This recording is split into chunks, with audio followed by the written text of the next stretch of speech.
Right. Where are we? So, here we are again. Warframe. I I haven't been streaming because I've been playing Warframe and we're getting that audio problem, which is the static. My Twitch is saying the bitrate is determining the quality, and it's sitting at 1200 kilobytes a second. Excellent quality. I'm supposed to have a good internet connection, but I don't know why this audio does this static in my ears. I don't know what it is. If there's any fucking audio problems, it's not me. I know it's not me. It's fine on DC Online, as I said before. It's fine on friggin' the Surge. It's fine on Dauntless. It's fine on anything else. It's just Warframe. It's the audio problems. It's fine on when I go to the Xbox menu. But that's not what I'm here for. Right. I'm making a video, well, playing the game for a start. We had the pin. Is all about incentivizing. We have the pin up for Warframe dev stream. I've been working on the Nightwave stuff. And we have the abilities of Kume, as they call it. Where'd he go? Oh, there he is. Let's see if we can sneak up on him. Oh, we can't, because I went through the thing around the back there. But anyway, that's besides the point. So, we have the abilities. The first ability of Kume's, as I can gather, that we have a Warframe at the minute, because I try to figure out which Warframes they've sort of like, how can you say it? Not used, but they've made this ability and worked with it, and then turned it into another Warframe. Because each class here, because they don't have a universal class, they don't have one ability, one Warframe that does everything. You know, like in Path of Exile or something, where you can just sort of like work through a talent tree or something. So, because each one of these Warframes is a class. So, where does that leave us? I was going to go to Harrow. I would say Harrow's is the closest ability. Or Hydroid. That's why I'm on, because I'm trying to figure out which one. So our first ability is like strings that randomly drop across the screen or across the map, and any of the enemies that touch it, they get a random status effect. Hydroid would probably be the best one.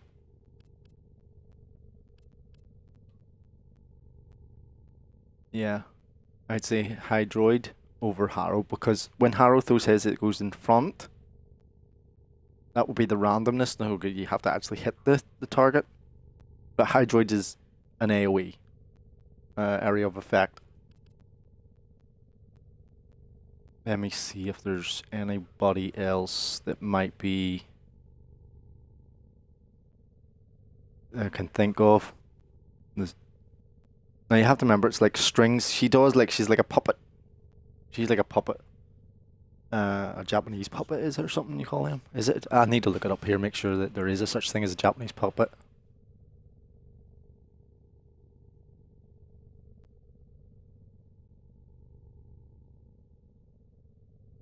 Japanese puppet theater.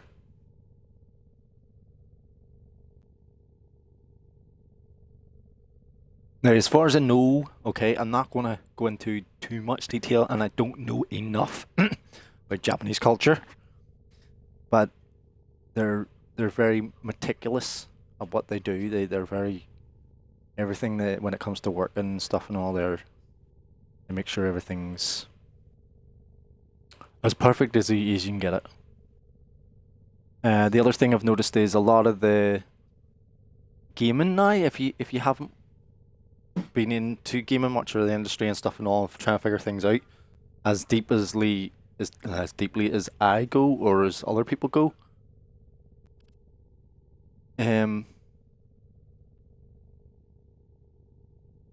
There's been the Assassin's Creed Shadows. There's Genshin Impact. There's what was the other one that came out? There's Stellar. It's Korean though. Sorry, it's Korean. But in the Asian world, there's a lot of games that are coming out from there.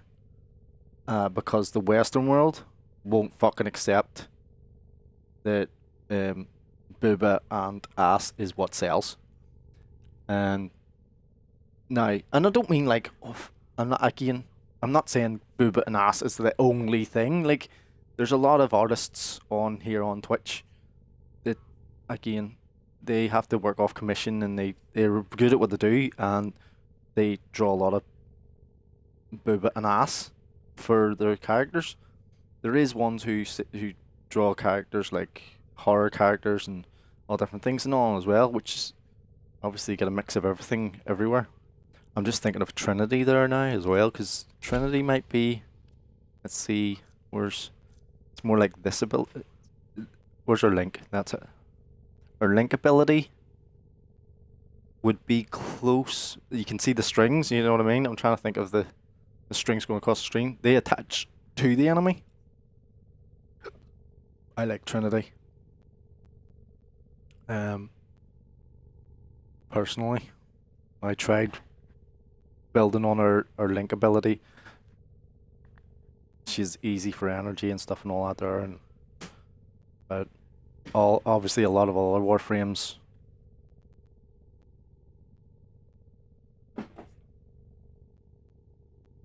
have a lot of healing abilities like overguard or shield gating or whatever.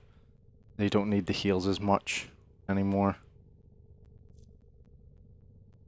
The energy. See, the thing I find about Trinity and compared to all the other warframes, that energy drain is the only ability. And I'm gonna guess if they do a rework with her, which they in this time round, they haven't mentioned anything about Trinity, as far as I know. They did in that dev stream. They did cosplay, PS5 Pro announcement, Warframe, and they did do a good breakdown. No, like we call that in YouTube. You get the chapters. Each chapter. Warframe Mobile will be coming to mobile. I thought it was already on mobile. Soulframe, Kumi first look, Kumi's abilities, the Dulux skins, which is Caliban's and Nova. Caliban rework. Wukong has some changes as well, which is Cloudwalker won't change, whereas Cloudwalker's different because he won't be. You have to use the slam, and something else on Wukong there. CC ability for this won't work on immune enemies anymore. Heldren and Nova got reworks. They didn't mention anything about Heldren. They worked on. They told us about Nova, from what I could gather. With her speed, her faster blast ability, with the blast abilities all in unison too now. 5 new incarnate weapons, which is 5 weapons. I can't even mention the names. Dara's one of them. Cetra, is that one of them? And then Cybrus is the other one. I can't remember what the other one is. The companion's got a great rework. To be fair, that's a great job. There's going to be the missions for Kume, which is in Cetus. Quality of life changes and the Steam quality of life is. Cross trading giftings still existing or making it better. Warframe 1999 demo. Site 09 Warframe as well. They're talking, and then they did the anime shorts. But they didn't show it. They didn't show any anime because they're just making it. The minute the line is doing it, which is you can go to the website. It's just the line. It's called. They have their own. They released it. Must have been about 2 or 3 weeks ago when I seen it. that they were working with them. The same as what they did with Wayfinder, or what do you call them, Airship Syndicate. They kept it quiet, and then they announced it that they were working with them, and then DE disappeared. They decided not to, they decided to drop it because it wasn't working. And now I think DE was the publisher then. I'm not sure if they were actually in development of it with Airship Syndicate. Airship Syndicate have done a great job of, to be fair, building on Wayfinder compared to their other games. Some people go all in, all or nothing, and then just drop it. Or some of the companies, as you know, like they did with the one I don't like. It's the Bad Squad. Get rid of the Justice League, and what was the other one? Concord. They just all in 8 years, then drop it, just dead. 200 million waste of. They started off with 200 million, and then the number just kept going up on YouTube apparently, from what I could gather. Then the transition of the Gemini skins. So when you get a new skin, they've got the old skin, the new skin, and then the transition in the middle. So Trinity would be back to Kumi's abilities. Trinity would be close with her strings as her first ability, but it's Trinity's third ability, obviously. Then there would be Cora has like them, they're a cage, sure.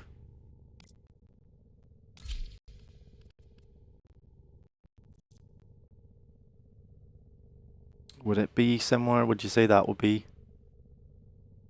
But it pulls them in, it captures them, you see. It doesn't add a random status effect. Although, this is the other thing I have been noticing. Okay, so when it comes to Warframe, if anybody cares, damage per second, right?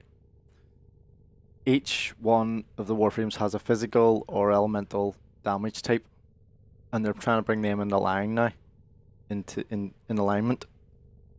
Status effects are obviously the game's main like focus. It's all about when you're doing damage, a status effect can tear things apart. And she has 3 physical attacks, 3 physical damages, which is impact, puncture, and slash on that attack. Then her pet has slash attacks. Ensnare is a trap.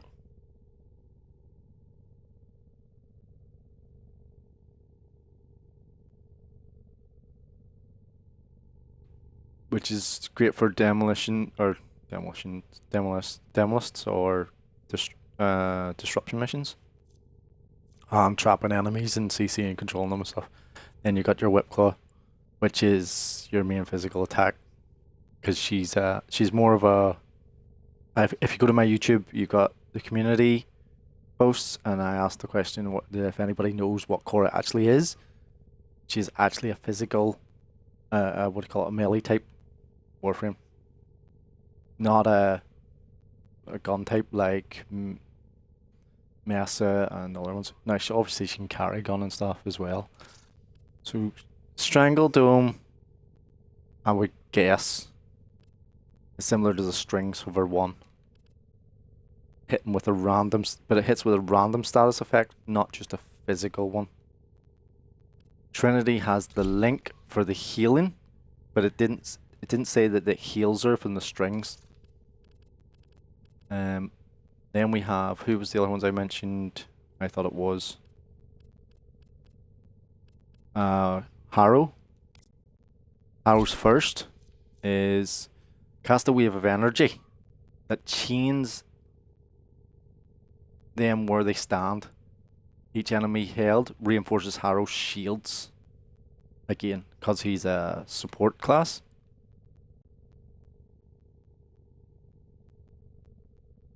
I really like Harrow too. I'm a big fan of Harrow, Trinity, Equinox, all the ones, Heldren, the ones that are getting bashed, or Harrow isn't really bashed that much. Nobody really says much about Harrow. but his ability, you can get over to it. At first, very powerful. I'm trying to think what else would there be. Is there any other frames that would have that similar? I'm gonna go with Hydroid. Hydroid, I'll stick with him, right?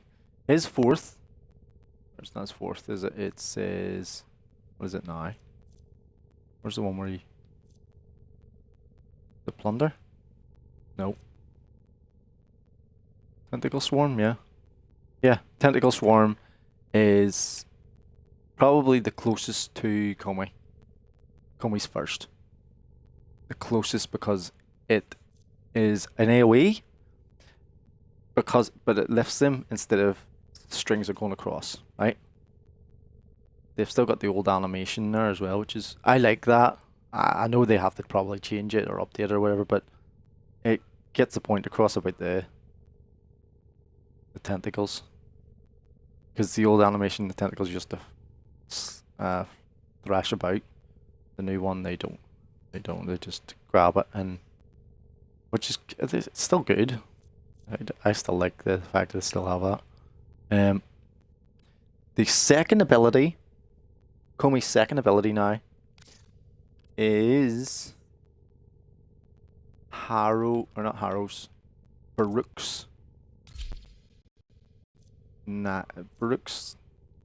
knives, is it? Where's his knives? Orbiting daggers.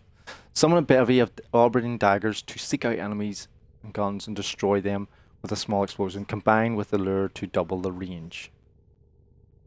So she has these how can I listen to it? The healer, I think, isn't it? Each with a chance to have enemy attacks heal you instead of damage. The number of charms determined.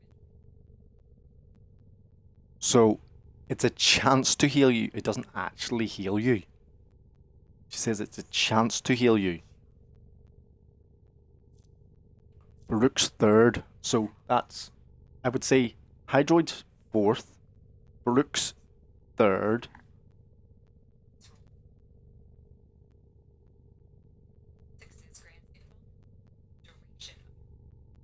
And they're based on, them daggers are based on or her daggers for healing. What do they call it? They call it a different name, obviously. Based on the dice roll. It's like the streets. Sixes grants invulnerable duration of your charm. So if you get sixes on the dice roll, which is in the right hand side of the screen, which your abilities is, you get invulnerability with her second ability. It's like the streets.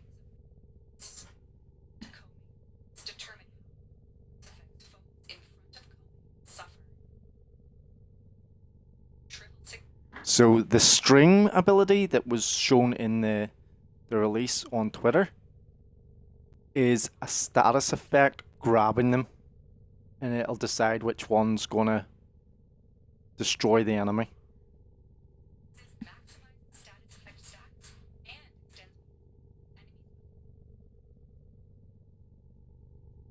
It's also got a 360 ability on it. So that's her third. Her third would be random. It could be. It'll decide. It'll just. How do you say it? Like, tear them up, like destroy them instantly. Let me see.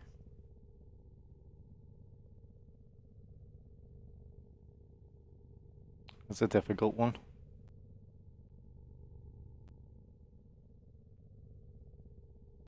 Mag's fourth.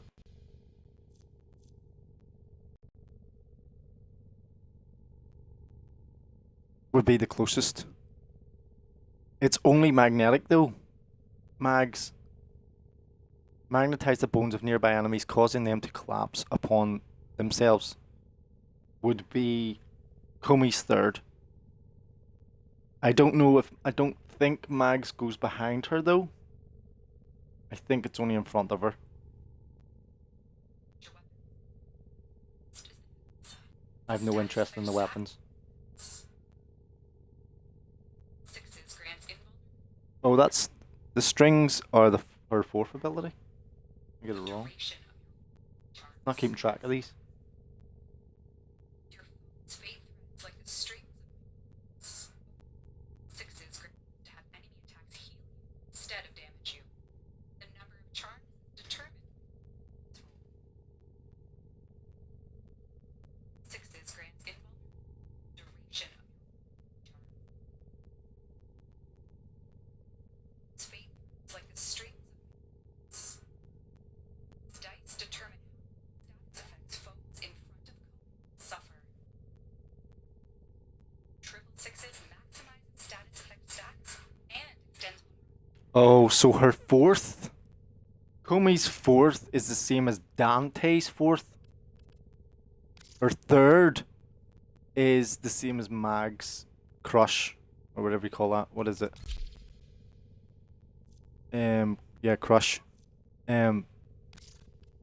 So where's Dante? So Dante can't use his fourth until he gets a combination of the other three. Or the other two. It's only these two. Her first is actually an ability. His first is an ability. So the dice roll is her fourth.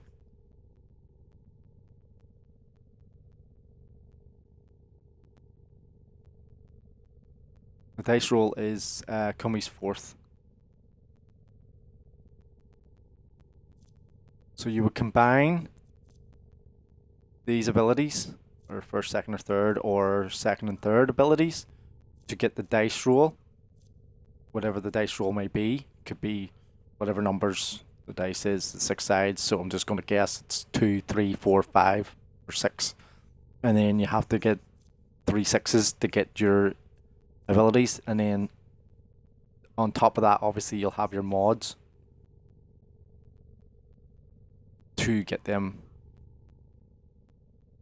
I actually like Dante as well, sure. As you can see.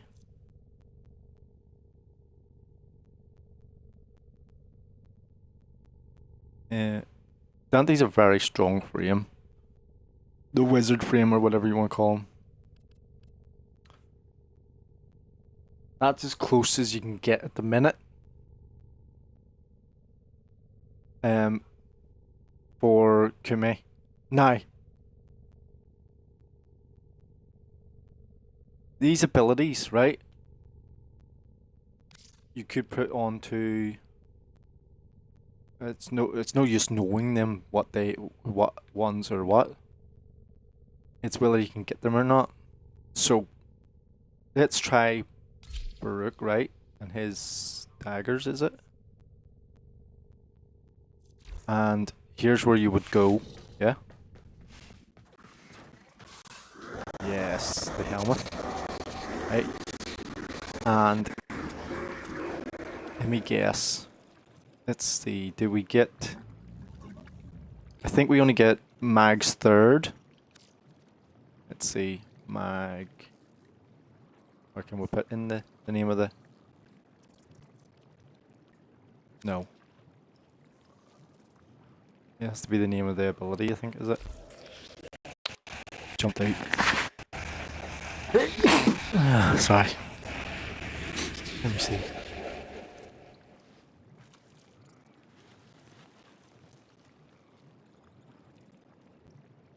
What have we got? So we're looking for Baruch's third. Mag's fourth. And either Harrow, Cora, Mag, Cora, or Trinity. I know for a fact Trinity's is the heal one. So it's not going to be the link. Cora's is Ensnare.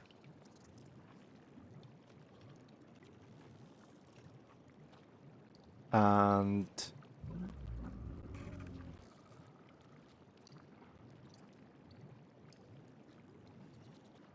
so what else have we got left then?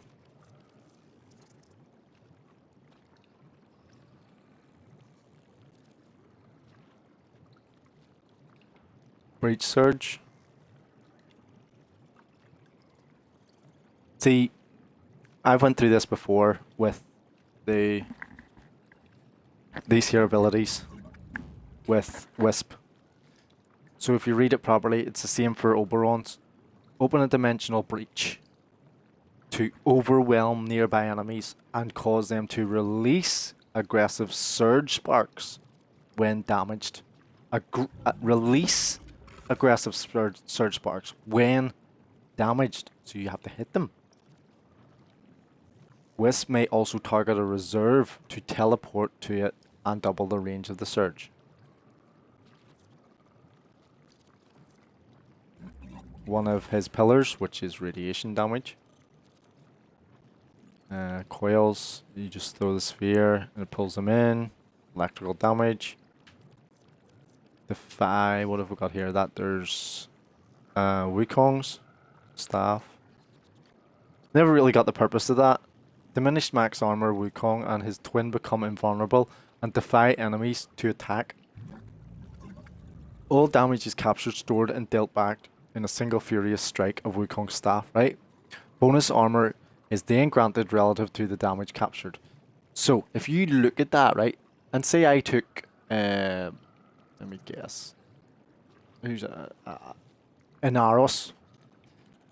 He doesn't have the staff, and he doesn't have a twin to become invulnerable and defy enemies' attack. All damage is captured then, though, which is obvious because it's just capturing the damage, and then dealt back in a single furious strike of Wukong's staff. Never really got the understanding of that. Like, it doesn't really matter. It's just a game, but you get the point.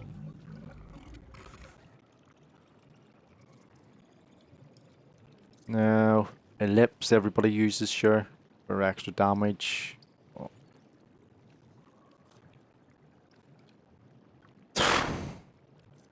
Harrow and Snare again. I think you can get Harrow's ability, can you?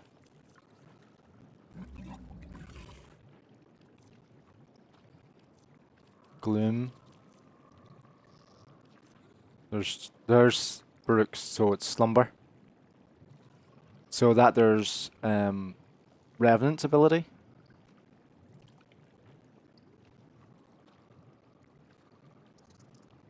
I can't see.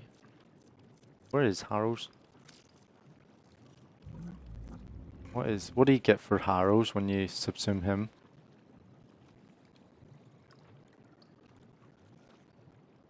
Parasitic armor.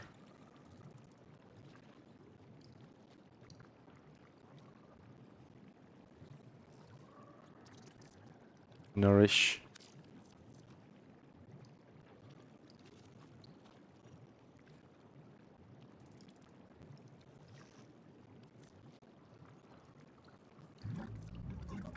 Removed, in effect, reduced enemies that attacked and suffer vile damage up to 1 stack, and energy sources provide more energy.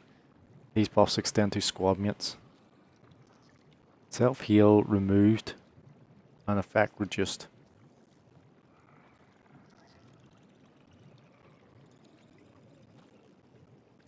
Oh, self-heal is removed, and effect is reduced. Enemies that attack or are attacked suffer viral damage up to 1 stack.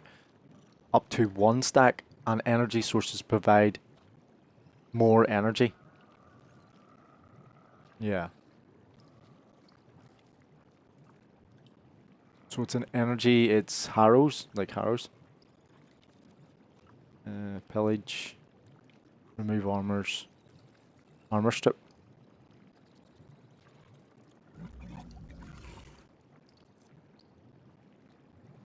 That's actually good. What is it? Pillage a percentage of the shields and armor of nearby enemies to replenish Heldren's own shields and overshields.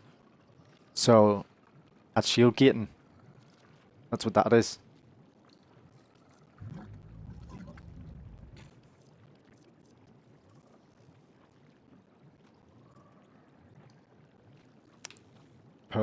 Pulls the mags one. There we go. So it's not any use. Rebuild shields. Just restore shields. Shooting gallery. Gives an ally extra damage while jamming the guns of nearby enemies. This power shifts between team members. Team members. Shock. Roar. Silence. Smite. There's the other one. There's Oberon's. Focus deadly energy within a target and then projects it outwards, damaging both the target and the surrounding enemies. So that's like Breach Surge, as you can see. Focus deadly energy. Anyway, that's Thermal Sunder. That's the one that's 360, does cold or heat.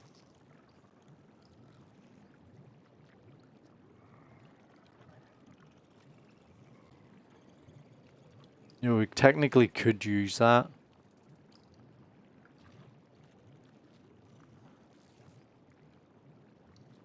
For that third ability, is it? Yeah. Still have to get Aqua Blades, Condemn. So, you do get Harrows first.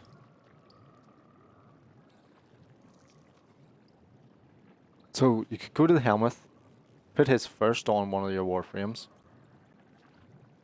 Or, you could use Thermal Sunder as Komi's third. But I don't think... I'm not sure people actually use these other Helmuth abilities. And Lull is the one that's Baruch's. See, they're all random.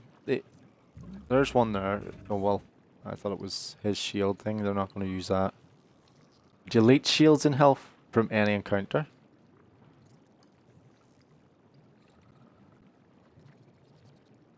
It's another close one.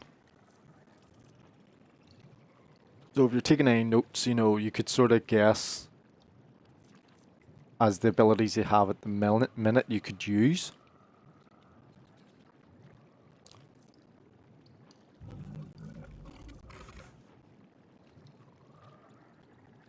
I would say Ensnare is probably the closest to the strings that you could use for Helmuth.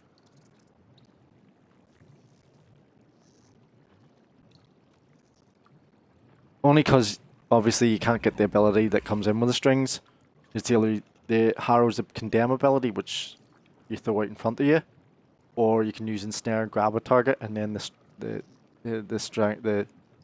the chains grab extra targets.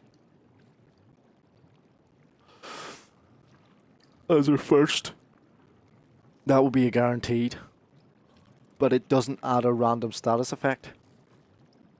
And then our second is Baruch's daggers, which is his third, and Kumi's third would be either Thermal Sunder or Mag's fourth. Is she lifts them up and crushes them. And then they're all based on the roll of the dice, which is could be whatever number and whatever way it comes out. Kumi's second though is a decree, which is a random decree, or if you want to really be specific about it, a buff, a random buff.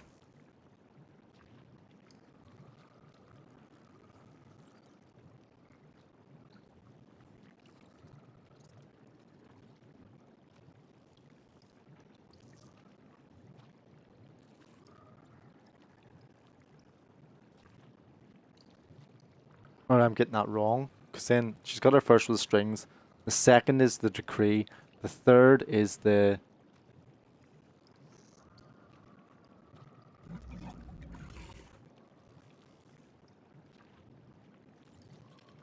daggers, and her fourth is the puppet thing, which destroys them. Enemy behind Kobe. Kobe arrives with 2 signature weapons. Challenge presented to earn a decree. Oh. Kobe glimpses a favorable future and the precise steps needed to reach it. Complete challenge presented to earn a decree. Oh, triple sixes wins a decree without having to complete a challenge. This is a favorable future, precise step, status effect type. Kobe second. G. Yeah. Kobe glimpses a So I'm getting that all over the place because I'm trying to think of all the different abilities that could combine for hers at the minute. But the first is definitely ensnare. I would use from the helmet. Okay, that's the closest you're going to get at the minute. Or Trinity's third, right? But you don't get a random status effect. That's the thing with Trinity's. And you don't get anything, you don't get a random status effect from ensnare. But you're going to get the animation. Your second is the decrees, which is a random buff. I don't know. I think the only one you're going to get as a buff there is Nourish for energy. You could pick any one of the helmets, just basically any one of these. Just pick one with a random buff. Pillage, Rave, but it's not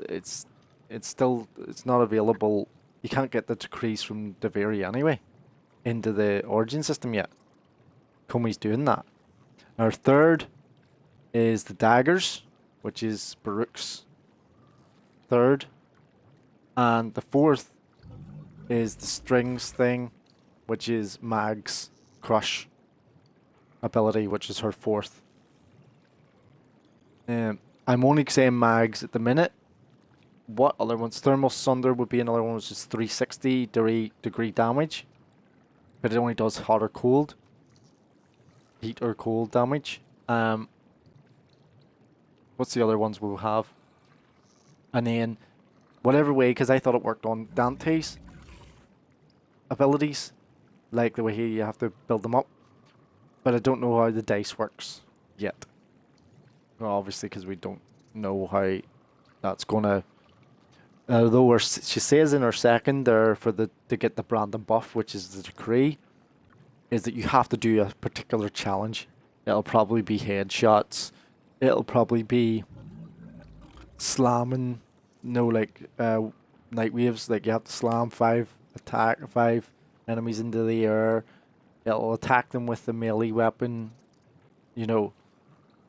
What other things? The only thing I don't see when it comes to contingencies like that, I hate contingencies like that where it's like you have to do a particular challenge to do whatever to gain whatever it is. So you're gonna be it's just imagine, right? Just like Riven slivers, or not Riven slivers, Riven mods. Go and do X, Y, and Z and protect the defense. That's a Riven one. Protect the defense without it getting damaged, right? And if it takes one bit of damage, you lose that ability. You lose that mod. You have to jump out, back in again, and start all over again. It takes one shot, and you're like, fuck's sake. I have to start. And you've got up to the last wave or whatever it is, wave 4, 9, whatever it is, before the 10th wave or the 5th wave, and the defense mission, and it takes one shot because you didn't defend it or didn't get there quick enough or whatever it is, or you didn't put your limbo, put your free, you didn't have energy or something. I just random possibilities that you can't. well, when I say you can't figure out, it's just like daft things that happen. Like you're playing Call of Duty and you run down and some guy shoots you from the side and you don't even realize because you didn't even think he would be there. You know, like sniping or whatever. That's the shit that I'm talking about. I hate them contingencies. So they're going to get you to do that for her second ability. So I'm probably never going to use her second ability unless it's ridiculously easy. I mean, ridiculously easy. Like, hit that guy over there with a melee weapon. Okay. You know, and then it rolls the dice for you. Fucking hate that shit. And they're DE, given all credit and due or whatever, they have tried to work on whatever it is they're working with, and I don't know if they have creative freedom and all this shit and all, or whatever it is. They're a big conglomerate. They're a big fucking company. They're all these people. It seems like fucking Pablo does all the fucking work anyway as well, from what I could gather. You know, and everybody, I don't know what everybody else does. What are they, sales or something? Fucking representatives sit and eat, drink coffee all day and fucking eat buns? I don't know. You know, it's not as if I'm fucking him. I'm just a fucking nobody, you know. I do have to watch my language these days, and I am catching on to that. Somebody did say to me. So,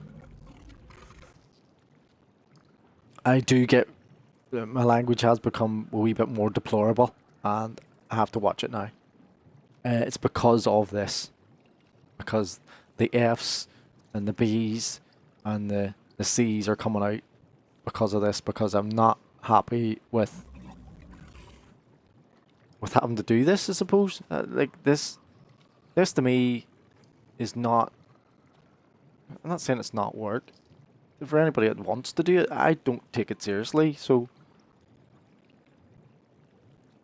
Because I'm there, no one's going to care that I'm doing this. Crud. This poo. You know, no one cares.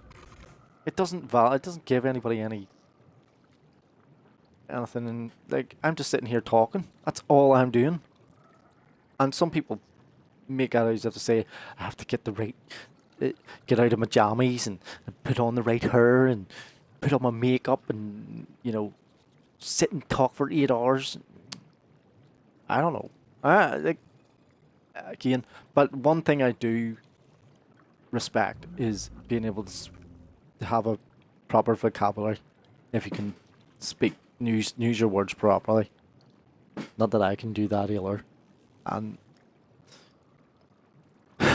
it just lowers your yourself. So, back to the reality. They're a big company. They're doing all this stuff, and they're all working together, and they're all making money. And I'm just promoting the game. And I'm even sitting here.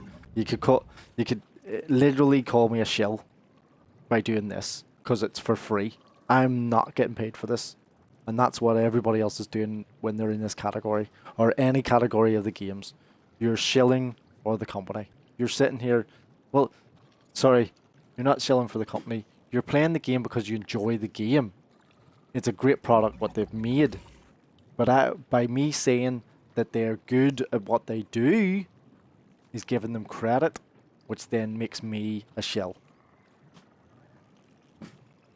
And everything when it comes to the workplace is free, and voluntary.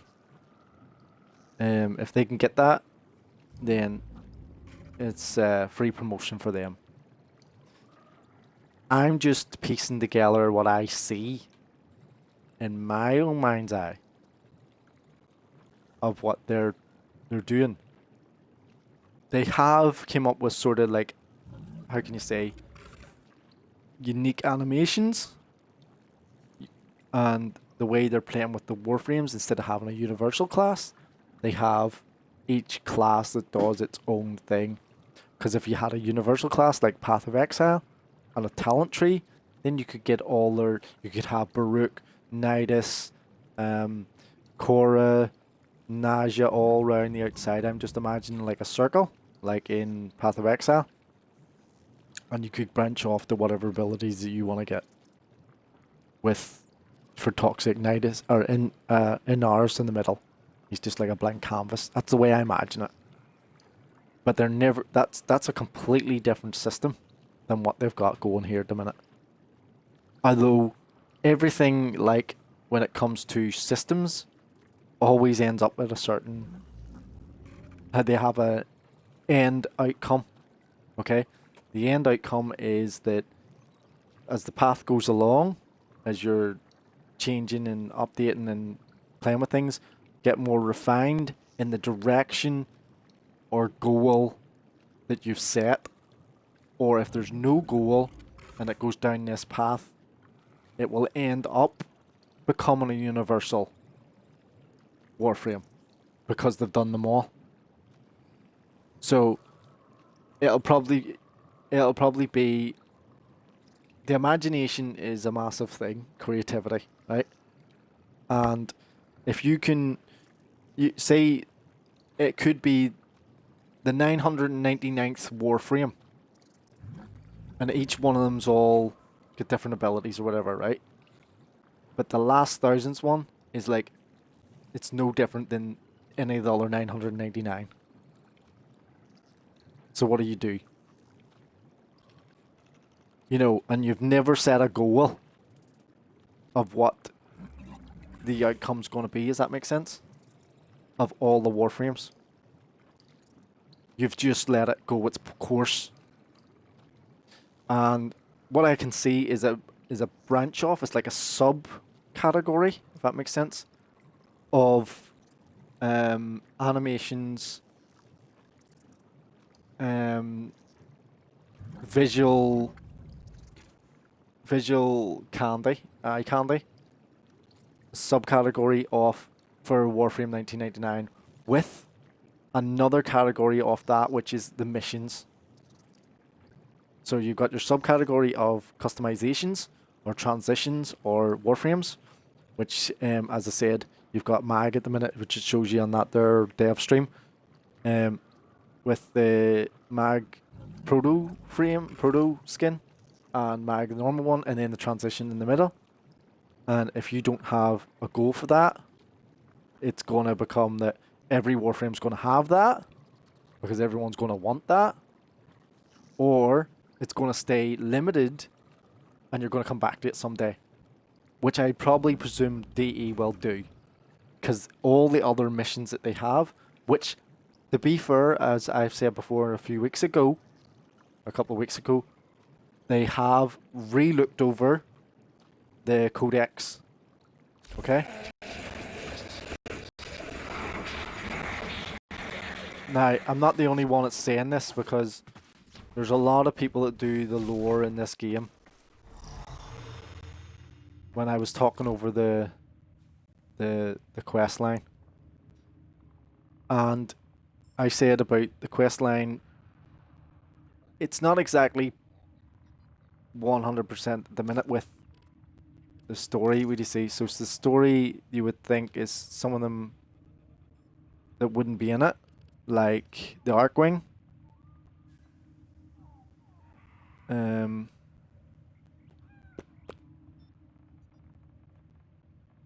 Caliban, Rising Tide, Chains of Harrow. Now, I'm not saying Chains of Harrow, it's a difficult one. Chains of Harrow is a great a great story, like, but it's not exactly, it's more of a side quest than it is of the main storyline compared to War Within and stuff. Now, I'm not saying it's not. The Sacrifice also is more of a side quest than it is a main quest. But there's the catch with Ballas, and it's hard to disseminate. They have to put it in the storyline, which is fine, but it's hard to say it's a side quest. You get me? And then for me, and then there's Jade Shadows. It's also a side quest. That is 100% a side quest. Jade Shadows. 100, like, in my mind, I no doubt that that's a side quest. Great quest, great friggin' side quest, great story. To me, though, personally, it's only what I think with DE, it's because they've created it recently, so they put it into the main quest. Lotus Eaters, it's not a quest. That is not a quest. That is not a quest. Like 100% not a quest. Again, great what they did. Fine, there was like for all the work that they put in or whatever they've done. That's grand. But to me, that shouldn't even be here. These two here are not quests. These Jade Shadows has a lot more in it. Lotus Eaters has nothing in it. There's nothing in it.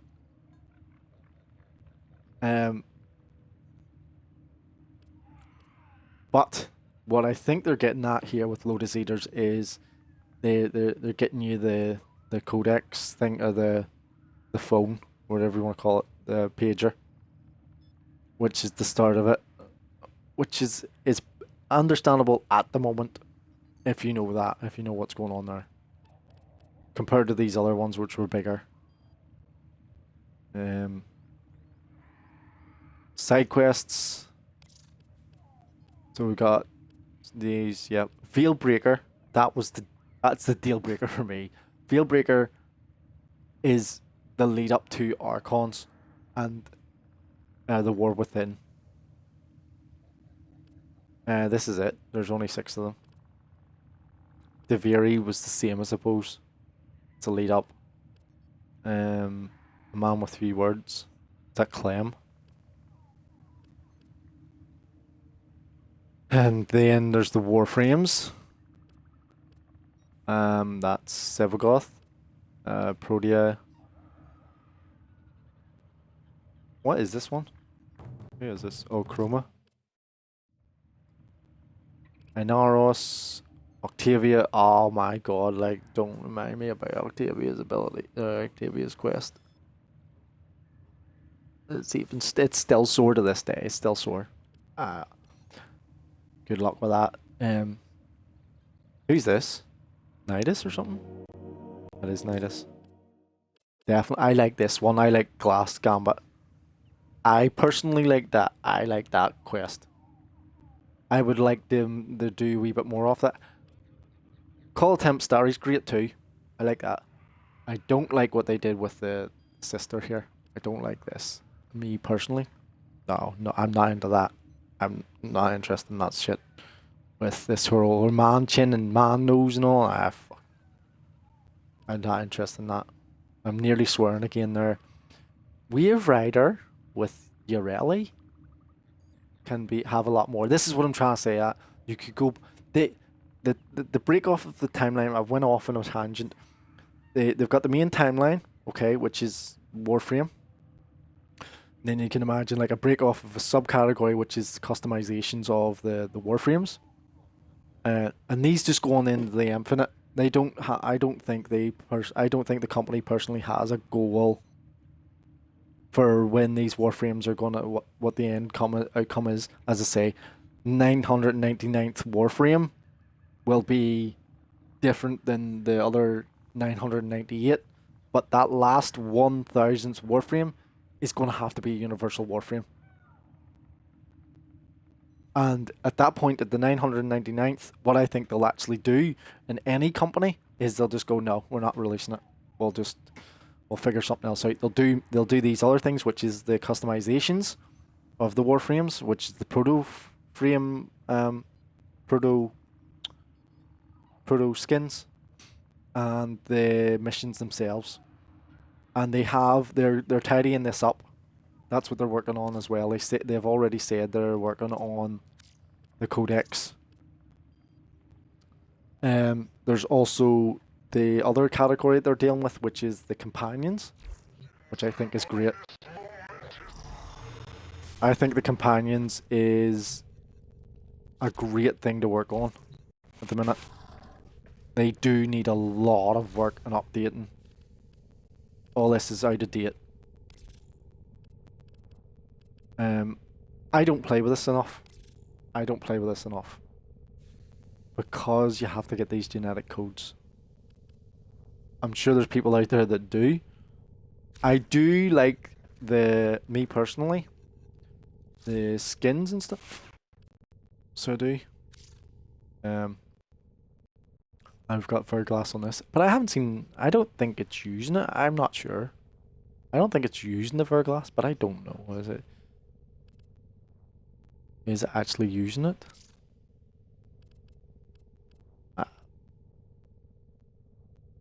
Yeah, all these weapons are being redone. All this stuff's being redone to be up to date. The pets are being now the last mods that they put on them, like the Bond ones, they're good. They're great. I can't recommend them enough. Again, I would like to believe they are listening to feedback on the forums. They are watching. They are trying to do these things. I don't know what the catch is when it comes to changing like Wukong's abilities. There's Clyde Walker to the slam. It has to be the slam and all. Like I don't quite get that part. Maybe it's because they changed something over here with the character, and then it messes with the other frames or something or the game, and then they have to work on that. I'm absolute stab in the dark, giving them a bit of ammunition and excuses, but I couldn't see why that would be like that. You know, somebody said, "Oh, this animation bugs when it works with this other animation or this ability." You know, like when they did Caliban and Nova and Hildren there, their Wukong's becoming a mess. You know, something's happened or whatever. 20% off at the minute for Worm. These here hounds, the hounds is great as well. To be fair, like these hounds are actually good. They are actually like I can't like they are good. They are so worth getting. I would say. Can you put the Verglass on them? No, can't put the Verglass. I haven't leveled the other one up. Didn't realize. I don't think there's any point to leveling up. I haven't worked on these enough. Makubrai, there you can see there. The skins. Let me see, do I have any other ones? These do need done, the skins of them. What's this one? I thought I had that one. What's this? I thought I had that one too. No? I don't need this one. Or is it with one or the other? Is it with the charger? I've got that. These here furry ones are no. These are just. I don't. There's no purpose to that. Fur pattern. Me personally, I don't see a purpose to that. That their skins. At least that's a change. That's a change. You know, it's actually a skin. That. Fur pattern. That. Obviously is a change too. It's the Fury. Where's my charger? Where is it? Helmet. So there's this one's a change, yeah. That's the charger, the what do you call it? The Grenadier charger one. Same again for this one. The degenerative one, which is the infested one. I personally not. It's an infested one. It's nice. The skin's great for because it's infested, but I don't personally like it. And then I've got this one. What's this? It's the same again. I like the original. And this one is great as well. Kavat. They give us the armors from Nightwave, which is nice. I don't know if I have any skins for them again. I think I'm going off on a tangent here, Alma. Another thing. The pets are great. It is a great category. They're just, again, fur patterns. That one's a skin. For what it is, I don't. There's Kalemos.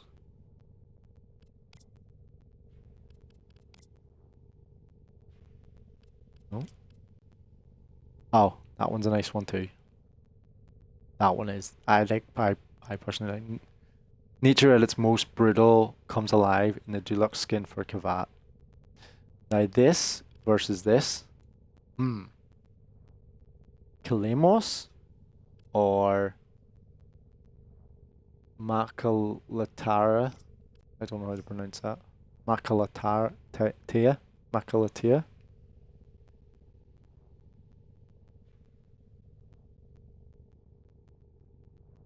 It's a nice skin.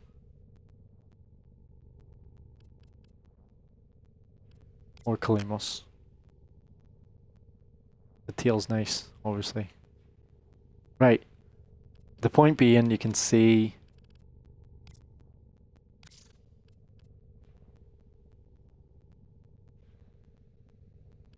what about this one? No other skins added to it. Demos.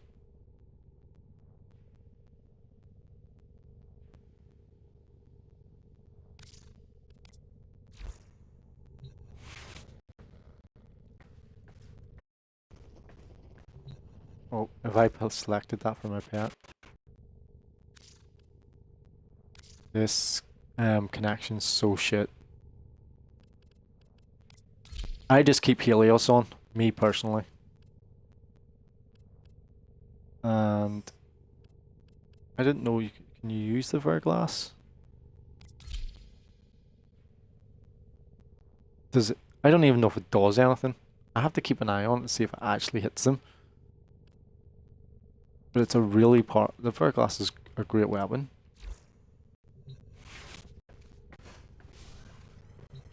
Anything in here? So I'm waiting on these here. Finishing 2, so then I can use them for my, what do you call that? Incarnate. Oh, there's some gifts. Nice. Catalysts and a reactor. Sabotage and survival. Well, we'll go with Baruch. Oh, I've got my friggin' got the bow on it.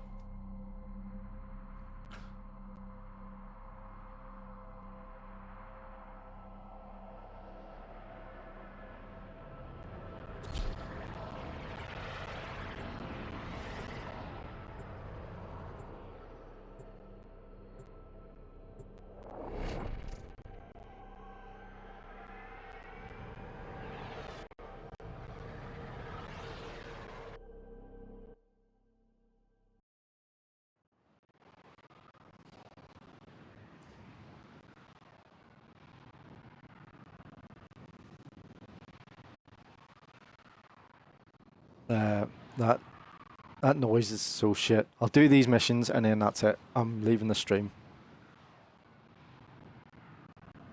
That there's Comey, and you can have a look through your helmet and see what you can do and mess about with it, obviously. And that's great. I think I did a bad one there. The enemy are using a void key in the portable torsion beam device to force open the portal. Destroy the key. Can't even remember his abilities. Lol.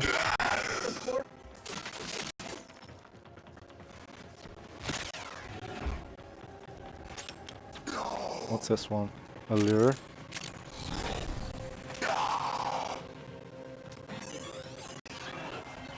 You have strayed too far from the path. Oh. May this correct you. Okay. Stay focused. There's a heavy unit approaching.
torsion beam device. But they've taken the void key. It's Find really it. breaking up the audio here on me. Coming through that portal was a Why does he keep going down? big mistake. Big mistake. Quick, pick up the key. You got the key. Now get back to the portal. 700 meters away, that's why. I don't think he's there, is he?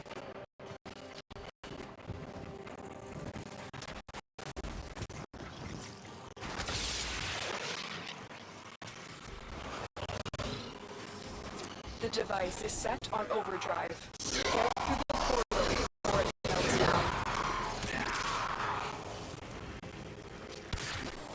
Stay focused. There's a heavy unit approaching.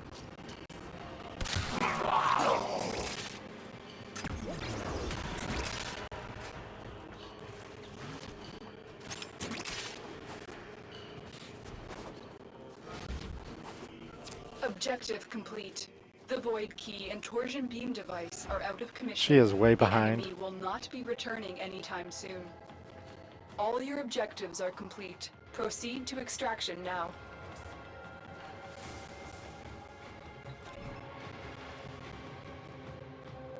Is that his animation? See it?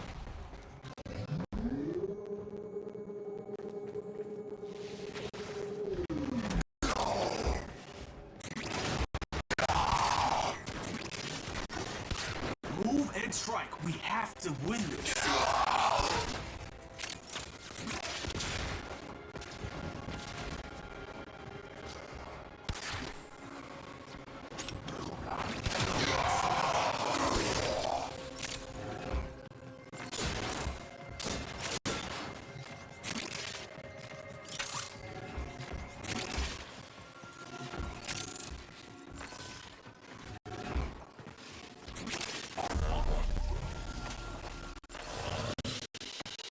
Another job well executed. Oh, there's the streams becoming shit now as well.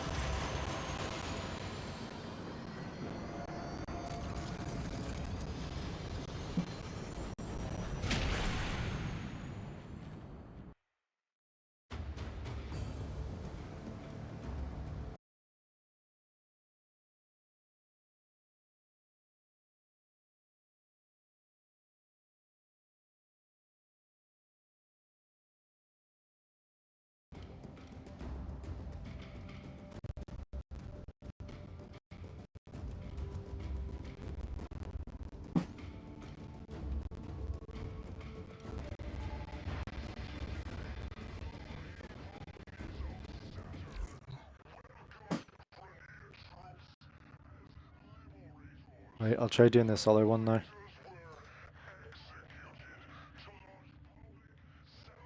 We should ideally have a better melee weapon, but don't really need it for these low level things.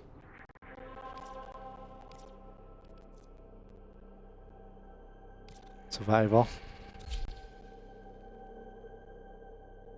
Yeah, so that's what it comes down to. Like, for any company, they're just working on... They're supposed to be working on an end goal. But I don't think... Their end goal is not based on the warframes. They're based on the company and keeping revenue coming in. DE's tactic to money is don't spend money. So they say to you, don't spend money, and then what do you end up doing? You end up spending money. That's their slick, what do you call it? Their smoozy attempt at making you spend money by saying don't spend money. It's an old game where it's like, no, I'll take it next week. I'll take the money off you next week, or you leave it, you pay whatever you want, and then you end up owing them something. That's the way. It's an old tactic. It's really old deceptive tactic.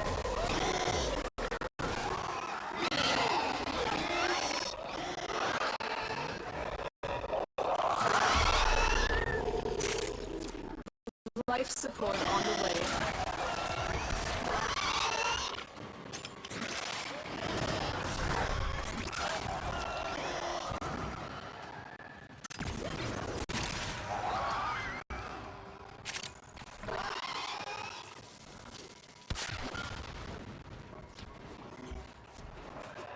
Although I don't mind it, I take it as it is.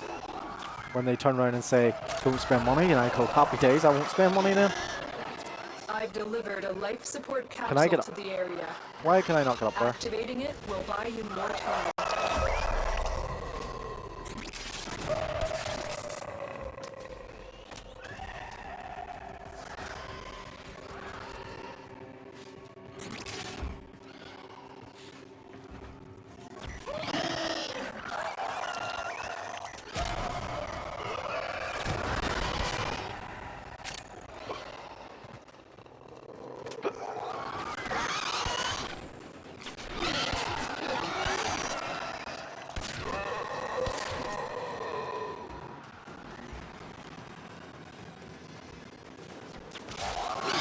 Energy.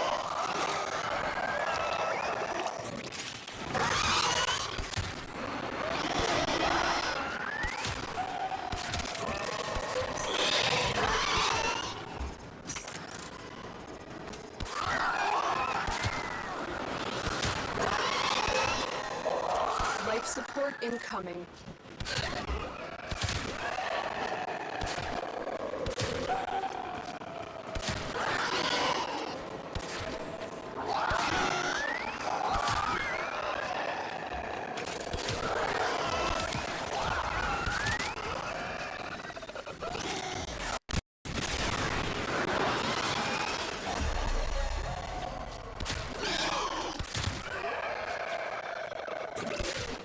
I've delivered another life support capsule.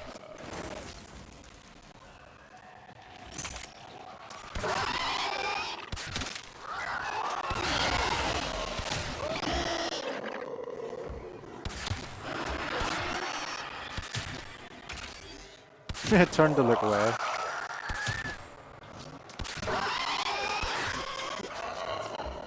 Try to get a headshot.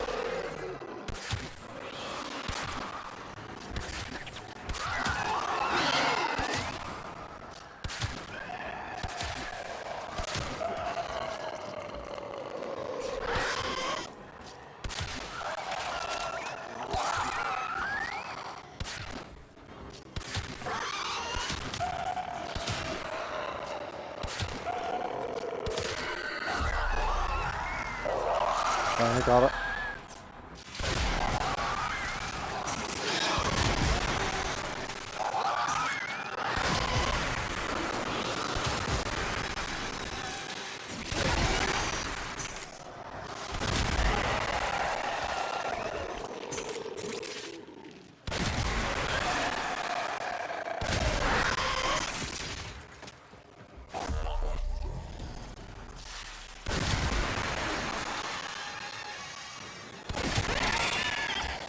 I love this bow. This bow's so good when it comes for the incarnate version. You have to pull it right back to get the.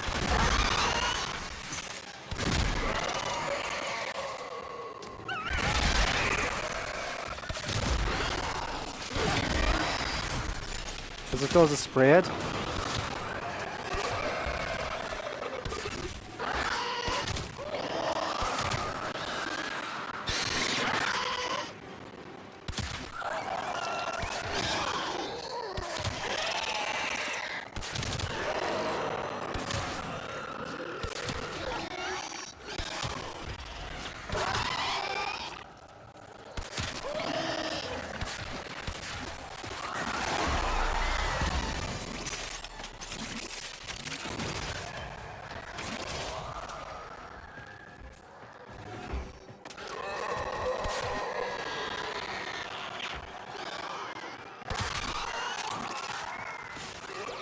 What's over there? Why is he asking us to go over here?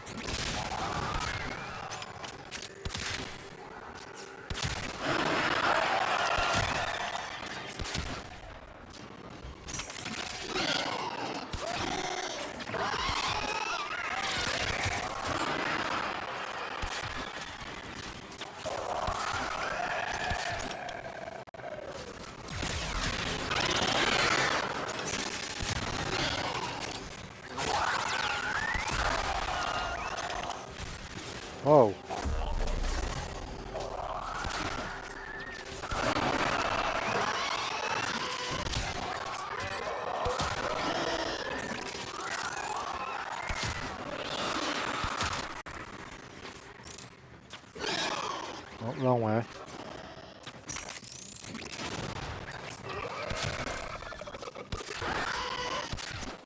Them ancients are so annoying.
Oh.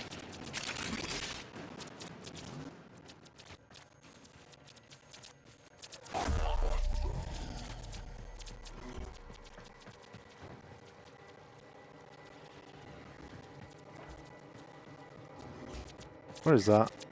Up there. Oh, what?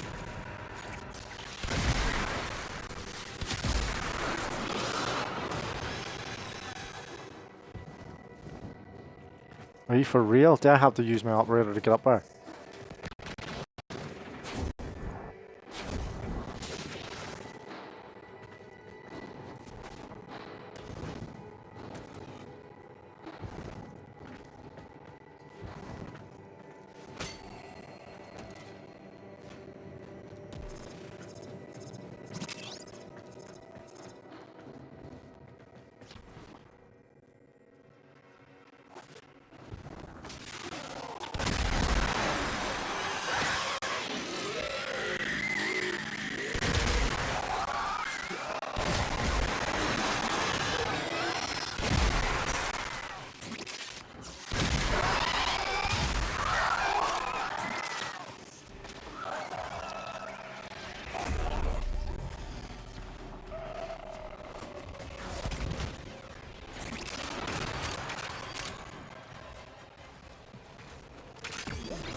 When you are ready, go to extraction.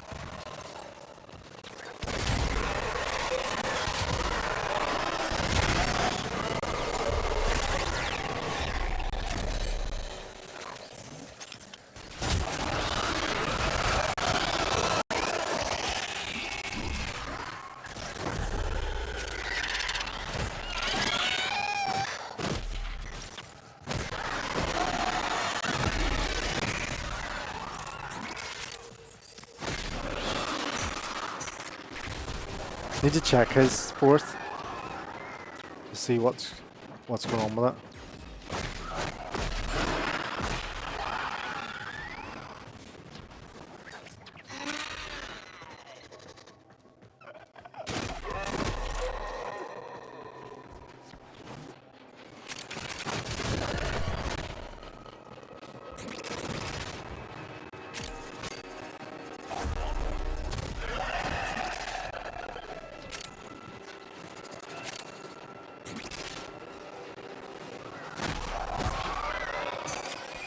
What damage I'm doing here? Or if we can do steel path.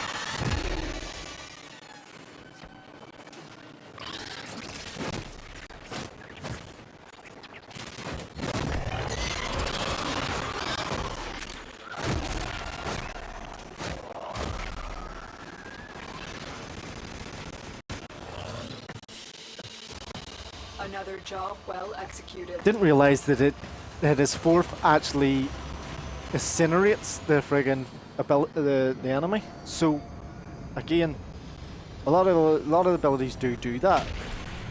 His is just that it's in front of him.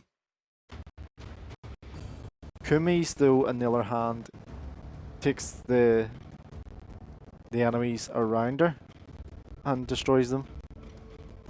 Right. This is really bad. I'll say that again about the companies where this audio is absolutely choppy as shit, and it's absolute, it's terrible. Like, it's really bad. I don't know how to describe it. I keep saying about this. Warframe audio is so bad for streaming at the minute for me, and I know for a fact it's to do with whatever way they're using the hosting system, and it's breaking up the audio connection. I have tried everything to keep this my Xbox, and it's on an SSD, so there's no reason for the connection for the data transfer to be slow. As well as the Wi-Fi connections, 100%. As I say, Dauntless, I play Fireteam Elite, The Surge, and DC Universe Online, and all the audios are fine on the headphones. It's only Warframe that has this choppy, static audio when I'm connecting or doing stuff. So the companies, as I said, they have this break off, and their end goal is always as it naturally is. For any company, they always have the company goals. Soulframe is their next step. Warframe is not their first step. Do It's you not their remember priority. the old war, operator? Order seems to have misplaced those memories. Warframe is not their priority. Soulframe is their next is their main priority, I think, at the minute. They have Warframe is their money maker at the minute, which is obviously what it's supposed to be, a cash cow. You know, you're supposed to make money from one and move it over to the other. The Western companies at the minute are not helping the customers in any shape or form. They're not. It's not that they're not helping the customers. They're not helping themselves in any shape or form. And I think the stock markets and the bigger conglomerates like Tencent and stuff and all in the East want that to happen. They want Ubisoft. They want Blizzard or Microsoft. They want these companies. Microsoft doesn't have to worry. They're in the East. They can move about wherever they want. Any of these bigger companies that are employing developers or workers are ruining it for themselves. Don't turn around and say it's the executive made the decisions or whatever when you have the creative maneuver creative freedom. The executives don't care. The executives are the people in Japan and all now. They're letting you in the West destroy comic books, destroy gaming industry of any artistry, destroy this here whole narrative or ideology of political agendas and goals to make people believe this here narrative that you can be whatever you want, and it's not working. Concord crashed miserably and burned to the ground, and it's still burning in the controversy. There's people still making lots of controversy out of the fact that artists pointed out that 8 years of your time was absolutely wasted, and you still fight back against the customers. Bad Squad, remove the Justice League is destroying the canon of the story of any of the characters in DC. You're absolutely tearing it up. You're doing an absolutely fantastic job of losing your very jobs and doing anything right. So if you want to fix it, and you're making out as if to say that Rocksteady's going to come out with, you think that you're going to come out with this here Batman Arkham, another one, all you're going to do there is the exact same thing as you did with the Bad Squad.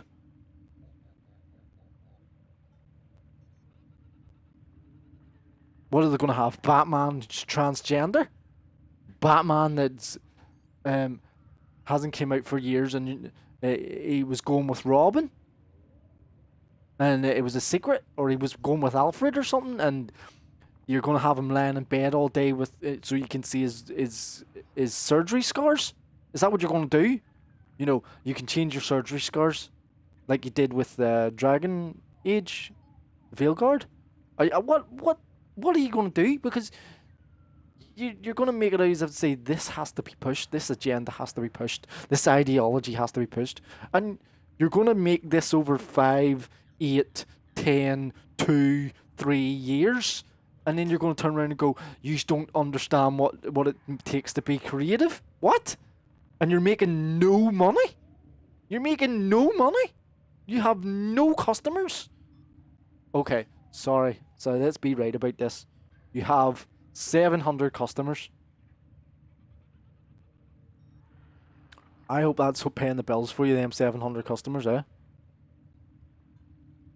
Yeah. That's what you're going to do. And that's what the Western world's doing at the minute. With Warframe, though, in particular, and Digital Extremes, they're way ahead of the game here. They're working off the Eastern platform business models, which is make money, listen to the customer, and then make more money. There's, you can't just sit and bash the customer and expect that he's going to buy your stuff. Oh yes, we don't like you. We can't stand you. We hate we don't like the fact that you do not want to buy our stuff. And you're like, yeah, because, and then when they tell you, they openly say you need to change X, Y, and Z, or you need to do this to get the money, and then you turn around and go, no, we're not doing that. That's not working for. It's clearly not working for you. And then when you turn around and you're trying to get to the next stage where it's like, oh, we'll just keep pushing it for the kids coming up, like you're doing, so they're confused. The adults now that are playing these games are just going to teach their children what they know and try and help them. And yous are winning in that area by YouTube and stuff and all. But it's not going to win in the long run.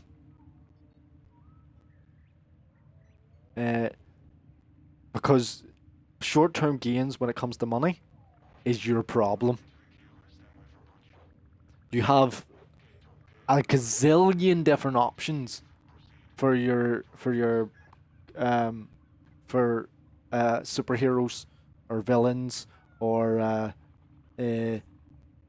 creative freedom, and you choose not to pick it because you don't have a brain cell to put among you. Because the only thing you care about on that day when you come in is you just want to get a paycheck and do nothing. And that's the long run. You'll be forgot about. You'll be absolutely left in the dust like everything else. And that's what these Eastern countries are waiting for. They're waiting for the Western companies or corporations to eat themselves from the inside, arguing and fighting and getting on and not cooperating, yeah, over the fact that they don't want to do any work, right? And I, for one, are not for the workplace whatsoever. Yous are all bashing each other together, right, over the work. But yous won't give each other any room to do what yous need to do. because you're too busy going round the water cooler. I don't like Sally, and I don't like Johnny, and Johnny doesn't like Jimmy, and Jimmy doesn't and gets nowhere. It gets absolutely nowhere, and you just end up leaving for that day, and nothing gets done because that's what you just want. You just want to sit and complain, and you just want to sit and do all the stuff and all, and you just also don't want to do the work, which is totally understandable. You just want the paycheck. So and then you bash the customer for not. Do you know what's easier? Just doing whatever you need to do, coming in, and then helping each other. Like, if you're a manager,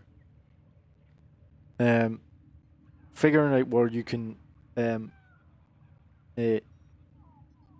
gain ground without imposing rules and regulations on your workers or your employees, your colleagues, or whatever you want to call them, because when you do that, all you're ending up is pushing down something that's being pushed on you, and then it doesn't get done. And then the employees are going, I'm not doing this, and then they sit around the water cooler and complain about it all day, about Sally not doing work, or Johnny not doing work, or Susie not doing work, or Jimmy not doing work, whoever it is. That's what you're doing. And you get absolutely nowhere as a manager. You get nowhere as an employee. You get nowhere from the company as a whole. And everybody's just... You're lumped into the big pile of poo, right? And you're all stuck like glue. And then at the end of the day, 5 o'clock comes, or whatever time it is you finish. And you get out. You're allowed to get out. They lift you out with a digger. And they dump you to the side. And then come back the next day and you dive right back in again. And then you just wonder why nothing gets done. Because you're all like a really bad couple that shouldn't have been together. Eating at each other until one says that it wins. And see, if you're an employee, I'll give you this bit of advice. Just let them. Just let them carry on doing whatever you're doing. Carry on, absolutely 100% carry on, and you'll have no job. Nathaniel ain't best pleased by the actions of some of our friends.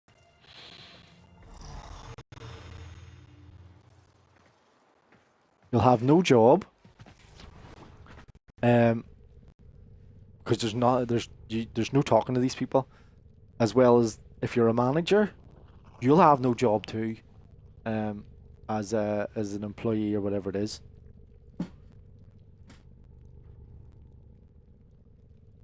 Oh, that's the stream's going bad. You'll have no job because you're too busy trying to impose, thinking that you're going to win. So like a male and a female relationship or whatever, the woman's trying to get the man to do something, and the man's doing nothing, which is the employees, and then the woman's wondering why. Because you just don't cooperate.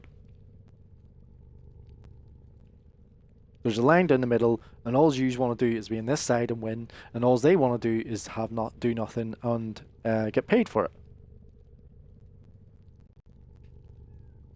Because you employed that's another thing when it comes to this here transgender stuff and all, our ideology.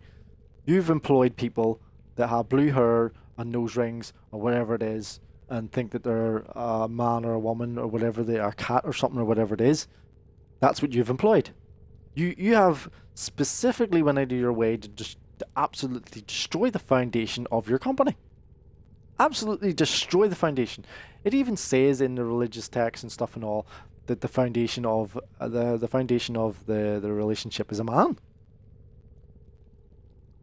And all you want to do is completely erode that as your own company, and then wonder why you have no job. It's just hilarious. Like, I love the way you get on. It's absolute controversy. That's all the West. That's all we do as well. The controversy's so good. It's so good. Like, you could sit and spin a web all day on controversy of what's actually going on. You could look up. If I were somebody who was a journalist and sitting here doing this here as a chat thing, right?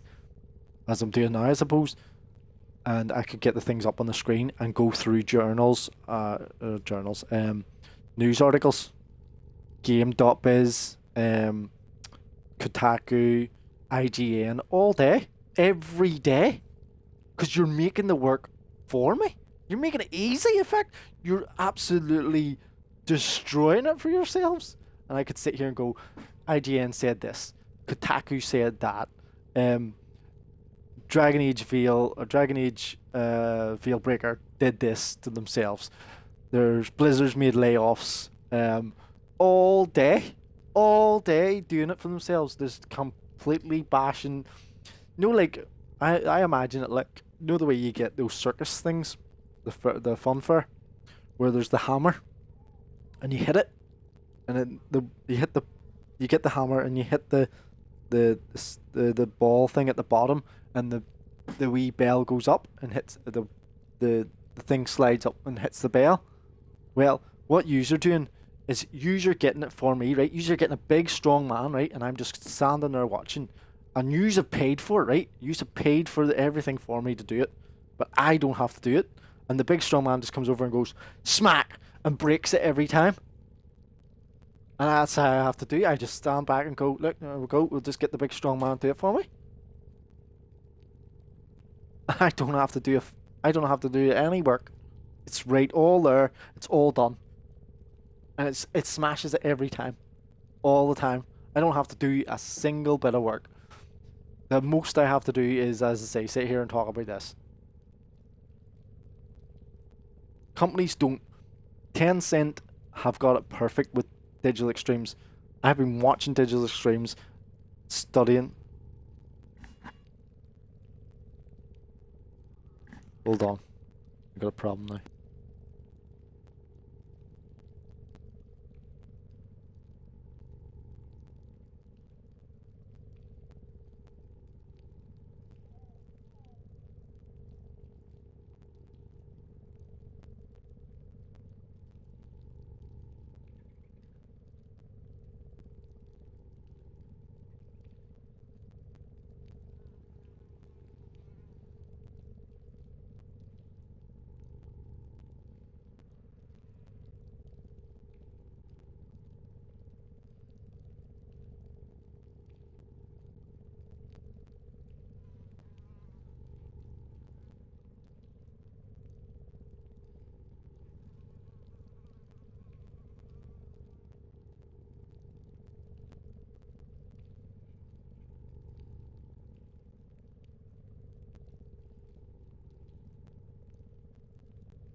Okay. Where was I about the companies?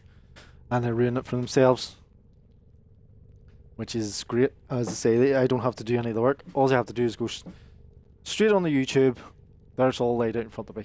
Straight on the Google. There it's all laid out in front of me. Any of the journalist companies burn it down for themselves. You know, I don't have to do any of the work. They're so stupid that nothing's held back in the West anymore. The controversy and the idiocy is just unreal. It's so to the point where it's surreal. These people don't get it. They just don't get it. Like, I can imagine when you're in workplace and you go in and you're doing your meeting, or you're on your Zoom call or whatever it is, and you're just dictated to. You're just told. And then when it comes to asking any questions, if you ask the question about, let me see, Dragon Age, right? Dragon Age, Veilguard, right? In the games industry, right? Or it could be any industry. It could be health and fitness. It could be political, religious. They're controversial ones. Journalism. What's the next?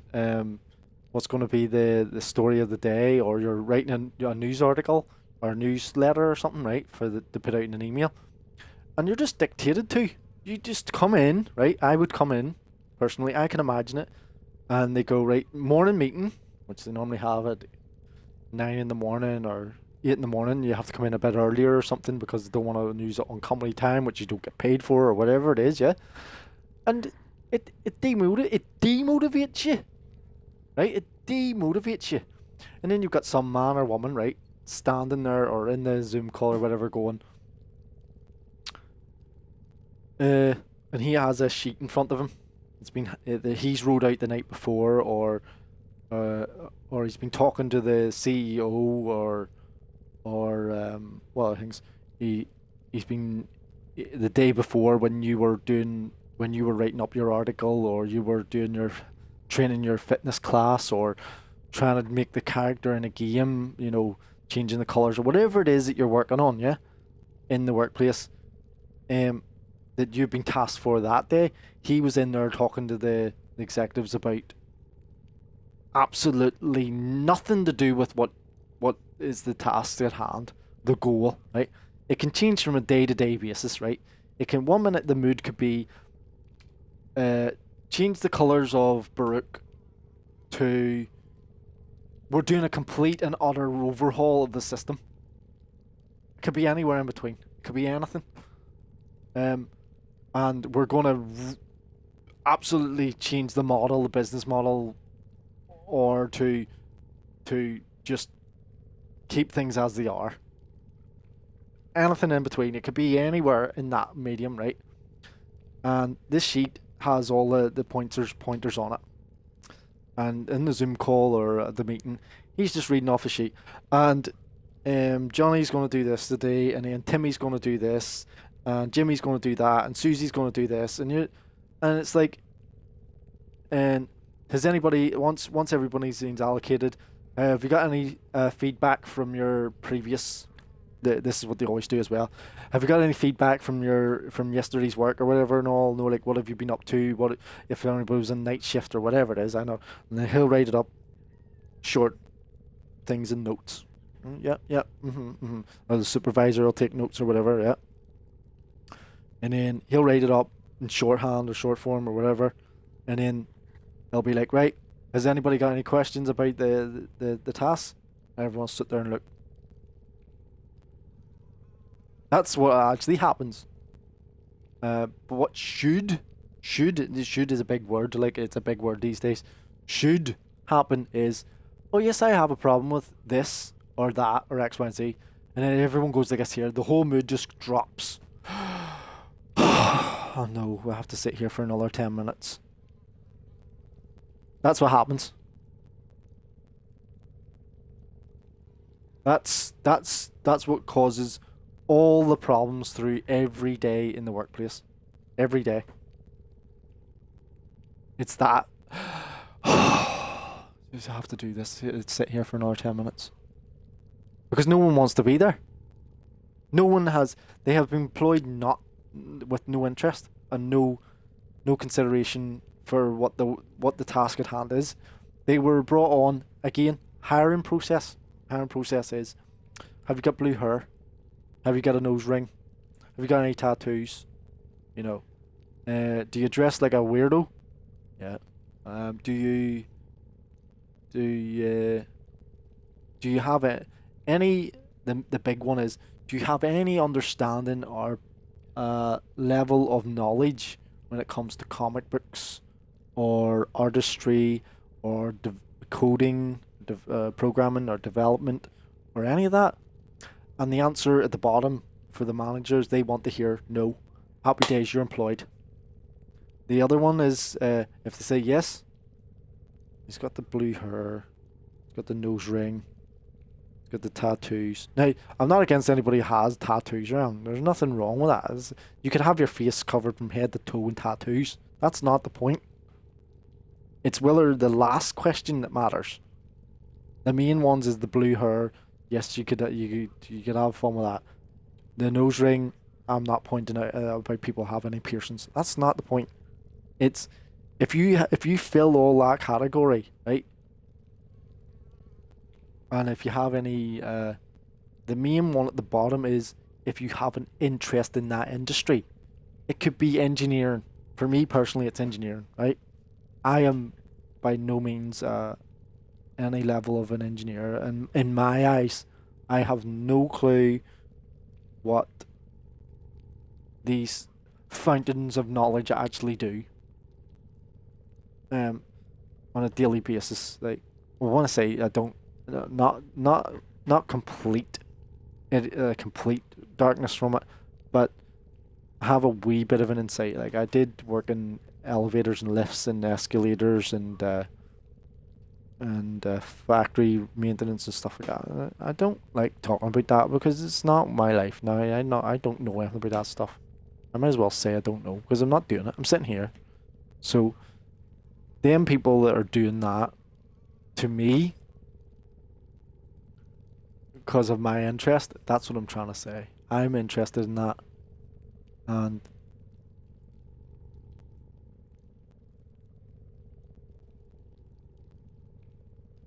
when you're interested in something and the whole hiring process isn't based around actually knowing anything, they don't want to be, the management and stuff and all don't want you knowing any more than they do. And that's not how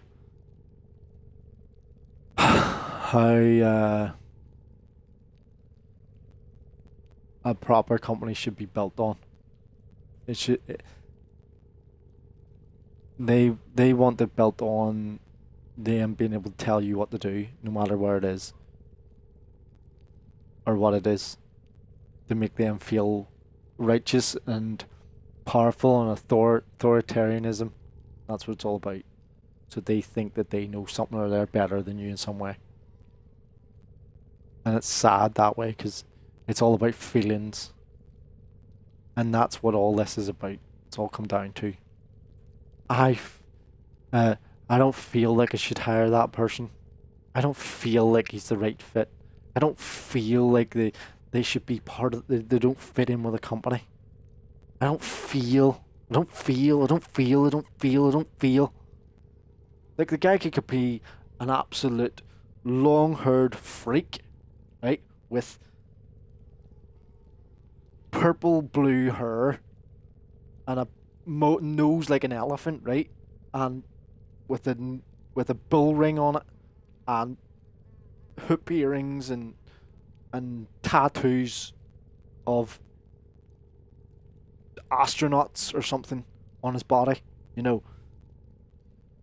But if he knows, if he's so knowledgeable about whatever subject it is, or he's an artist, or he's passionate about what he's doing, he enjoys that. Who's anybody to say anything to him? They just don't like that look, and they'll just turn around and go, he doesn't feel like a right fit, or he doesn't feel like he's going to be part of the company, or he don't feel anything. Like, that's the problem. The paperwork itself might as well just been burnt in the bin or threw out the window, because it's just down to that manager or that CEO or the owner of the company just deciding that that person's not good enough for what they want, because they feel like they're being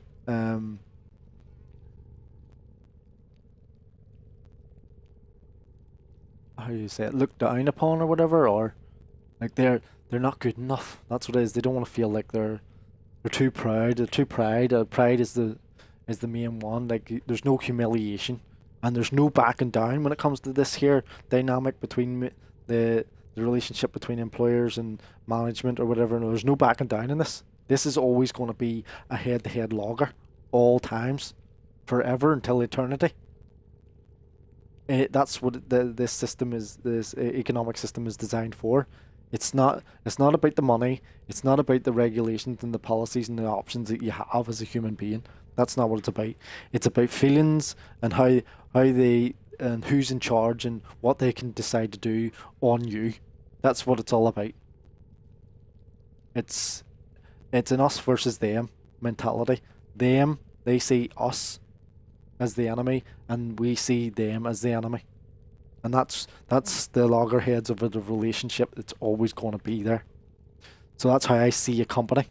And I look at a company like that, and as I said before, there's probably thousands, I'm going to guess, I don't know how many people actually stream on Twitch, but I'm going to say hundreds of thousands of people streaming on Twitch that are artists, what do you call them? The people narrative that talk like this, that actually put an effort in and make it like your overlays and your texts and being able to transition and do all the stuff and all it. Videographers and editors and producers, all these different people on Twitch that do all this great work. That for me personally, that I go, are people even playing the games, as I say, that actually put the effort in and go, they try to offer the customer, the viewers something, change the colors of your character, use a certain weapon, what other things can you do, like the add-ons for the extensions, being able to throw tomatoes and use bits and all to throw tomatoes and stuff and all at the screen and all, and just wee things that matter, or a camera even, as I say, like a camera to be able to see what into the life of how I live. Things like that. These people, to me, actually make the effort, actually put in editing and what other stuff is there? Drawing the artwork and all, and doing the stuff and like just putting the work in, and they're not getting paid. When I say not getting paid, there's like they're not getting paid to the extent of a living wage, like a normal wage. Their wage could go up and down, and they're always struggling. They're doing gig work. They're doing other jobs. They're working outside of Twitch, and then again, like for me personally, I have kids, and I feel like that's a big.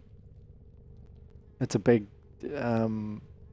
a priority and responsibility, obviously, but to me, I wouldn't advise anybody who's 20 or 30 or whatever who hasn't got kids. I would say don't. I wouldn't say don't have kids, because the reason I say that is you personally, it's your own personal preference. Like you may have want to have the kids in your own mind, and like that's just your prerogative, your own mindset. How you've been built and designed. You've always wanted to have kids, and it's not very hard to do, because I've said it before, and I've actually said it to family members. I said, look, just pick a woman or a man. Just pick one. They're all the same. They're going to do the same thing. And when I say the same thing, I mean like there's no man or woman that's perfect, that's going to fit all your criteria. The only thing, if you're wanting a family, you're going to get a relationship that's good, bad, or indifferent all the time. And if you're going to have kids, you're just adding that into the mix. That alert, you might go with someone that doesn't want to have kids, and you do, or you both might want to have kids, and then you end up having kids, and you realize that it's not what you should have done, or how can I describe it to someone?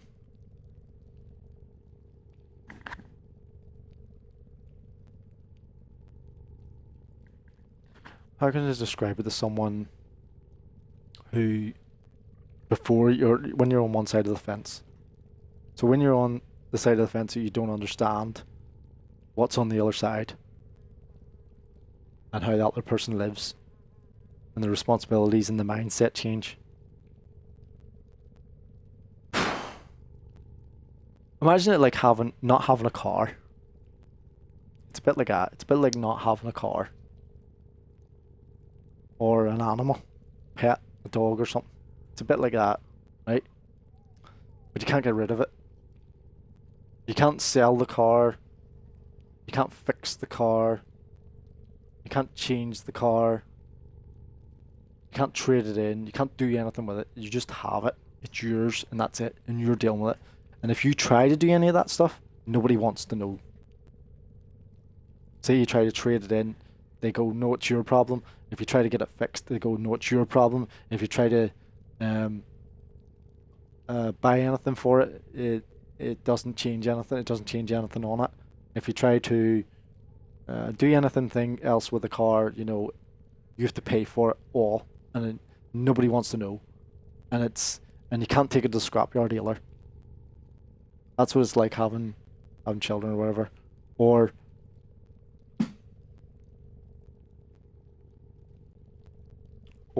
there's the other way where it's like an animal, like a dog or a cat or whatever your preference is, a lizard, bird, whatever. You can't get rid of it either. You're not, and not saying get rid of it. You're not meant to get rid of it. That's the whole point. The whole point of having children is your problem. And our society as human beings is not based around having children. We as adults have based our life around the workplace.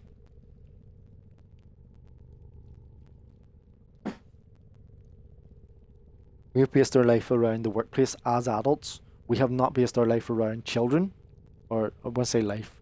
Well, I could say life or society as a whole, or religious terms. What can I say? Which way? Religion has told us that it's supposed to be love and understanding for each other, and we have took that and reversed it and started doing the opposite and causing problems for ourselves. Wars, controversies, and everything else to do with the rules and regulations, because we rebel.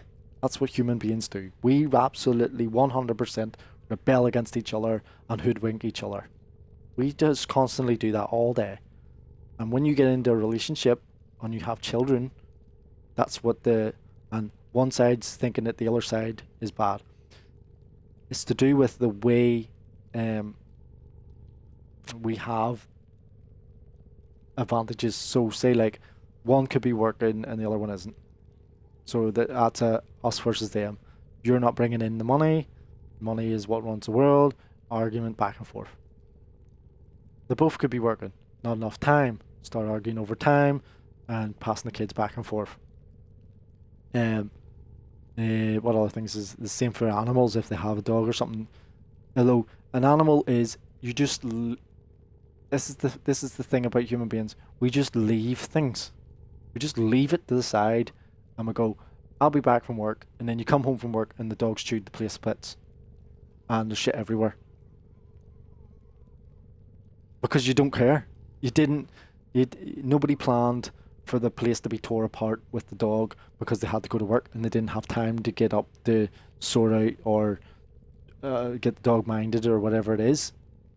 That's the same thing. So if you're going to turn around and say you're not going to have children, you might as well say you're not going to have pets either, or a car, or a house, or anything, because you have to maintain it. You have to look after it. It's your problem. And nobody else wants to know. Nobody's coming to clean your house for you. Nobody's coming to fix your car for you. Project Unless you pay them. complete. Oh, that's them ready. Is it? The other one's gonna be ready in a minute. No one's coming to do any of that for you. That's what having children or animals or having anything is. But the only priority in anybody's life or in the Western world, as I say, is that work is the highest value in the world. When it's not the highest value. It's life is based. I'm a big advocate for the Venus Project. There is flaws in it. I know there's flaws in it. They don't base everything around work.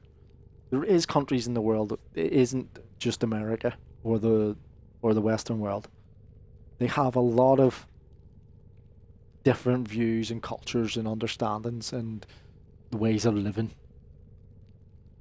There's the Philippines. There's places over there. It's very difficult to live, and you're living in like a stilt house above water, which is where do you think everybody goes to the toilet? You know, it's not exactly where you get a 4-bedroom house or 3-bedroom house, and it's made of bricks and has electricity and water flowing into it. That's not what everybody has. I'm convincing myself that the 1% is ourselves, is the Western world, and a good lot of the people in the world don't get them options. But there's still, I'm not saying that the southern hemisphere is any different than the northern hemisphere, or the eastern side of the world is any different than the western side. There's just different views of looking at the workplace and doing the work. One would be rice fields or companies that have farmers doing rice. One does wheat and has farmers that have wheat instead. Corporations organize their structures around their history and their cultures to manage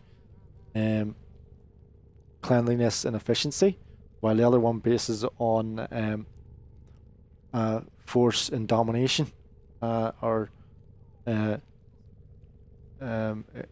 exploitation and domination. You know, it's not that they're any better or any worse. They all work. Everything works.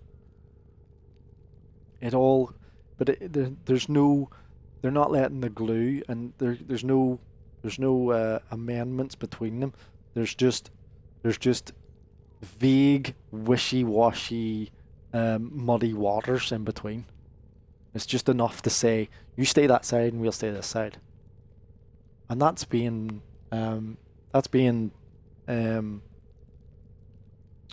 we call it as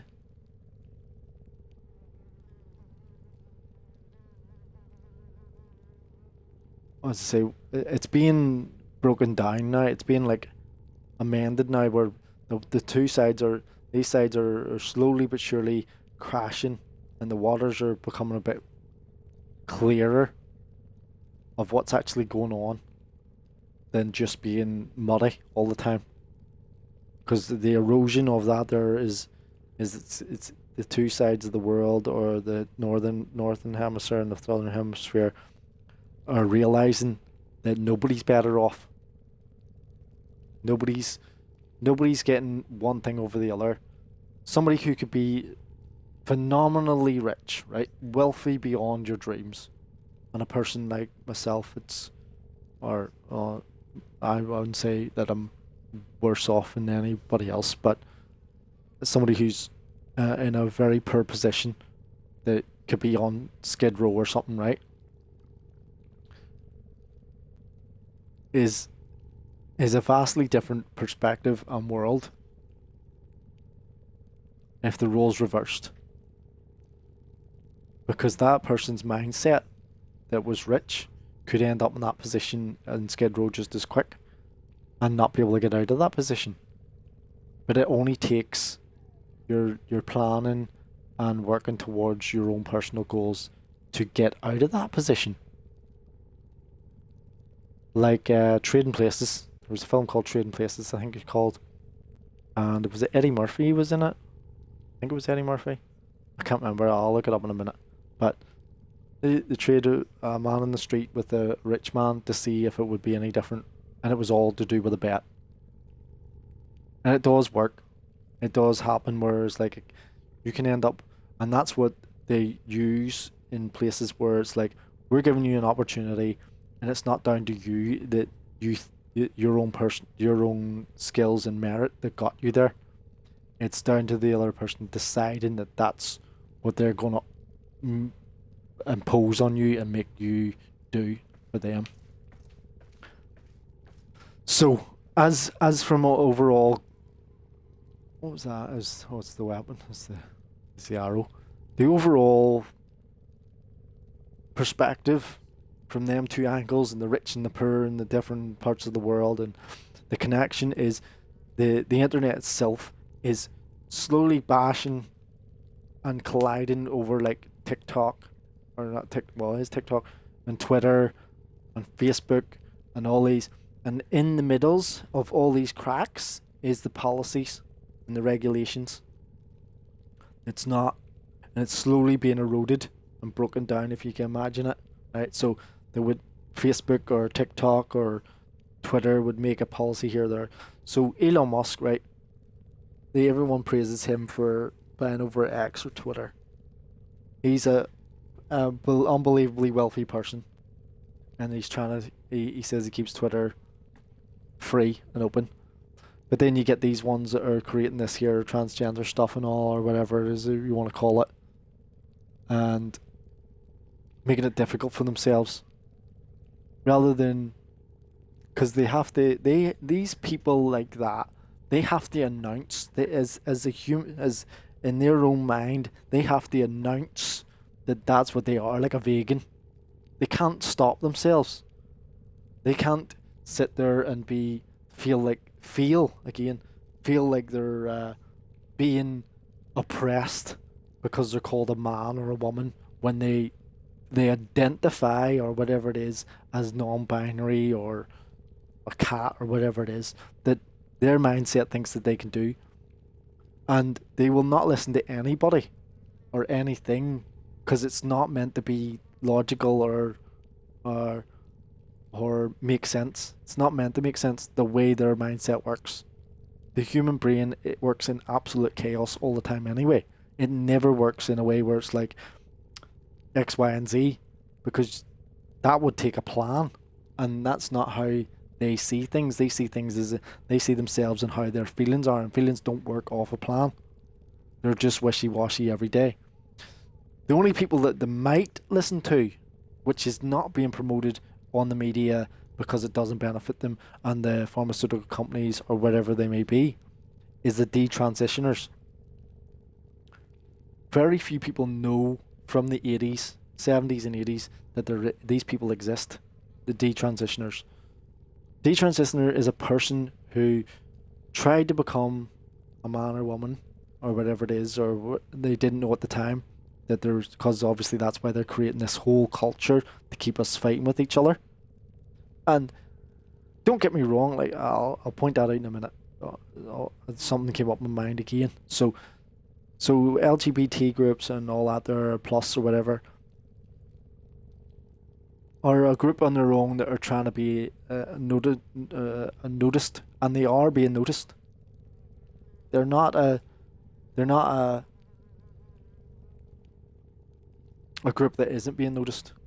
So the detransitioners would try to talk to one of these people that, like a person that wants to be whatever it is, a cat or dog or whatever it is, or something else, and they wouldn't listen anyway, because these other people have it affirmed in their head, an affirmation that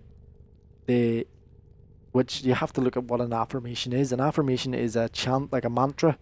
You are confirming it to yourself that you're whatever it is, and when you go to the outside to ask for questions or help, these people that benefit from you being broken or something wrong with you are only going to confirm whatever you say to make you feel better. That's what it's about. So when they do that and you get a confirmation as a child or an adult that's been treated in whatever way and you haven't been cared for or loved in any shape or form, you're going to end up like this. Because the whole planet, the whole human race is starving. Absolutely starving. Like, Operator, my foundry system has completed a build. absolute striving, like strife every day of any care or consideration or love Fresh for off one the another. line. For one another. And we're never getting it because it's not. We as a society have made it so hard for ourselves that way. Where you will find even at that. So like there is families out there that you can't go near family members because there's people that's had very hard family lives. So who do you turn to?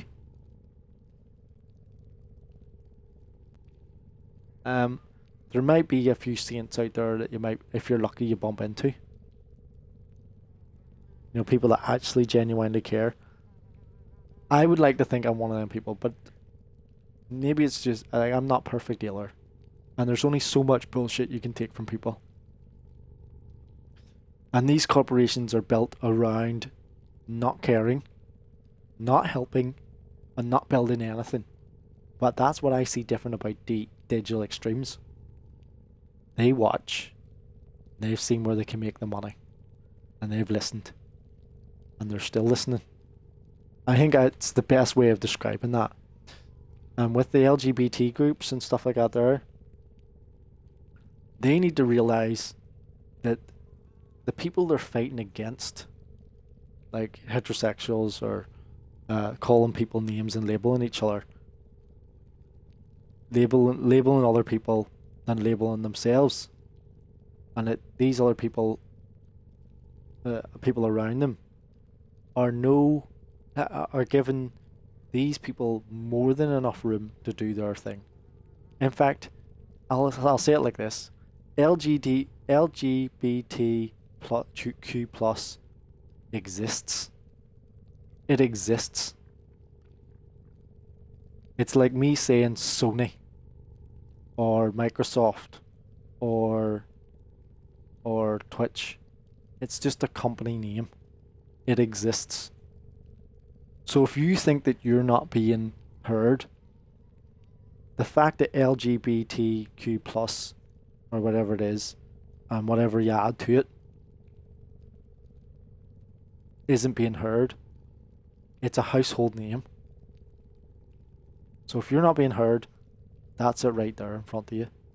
The other thing is, if you're slandering other people, what do you think you're going to get back in return? You're going to get pushback. So when you're sitting trying to push an ideology on people, you're going to get resistance and pushback. In fact, you're going to get a tidal wave of pushback if you're not a big enough group. That's what happens with cultures. A culture is, you're supposed to cultivate it. That's the whole point of a culture, right? And the only way you can build culture is making connections with other people that have common interests.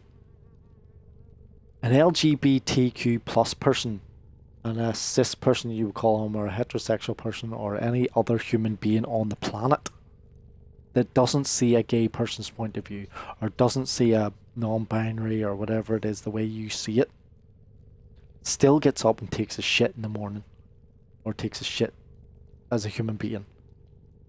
It's a very derogatory way to put it. Yes, they may not get up and put makeup on in the morning.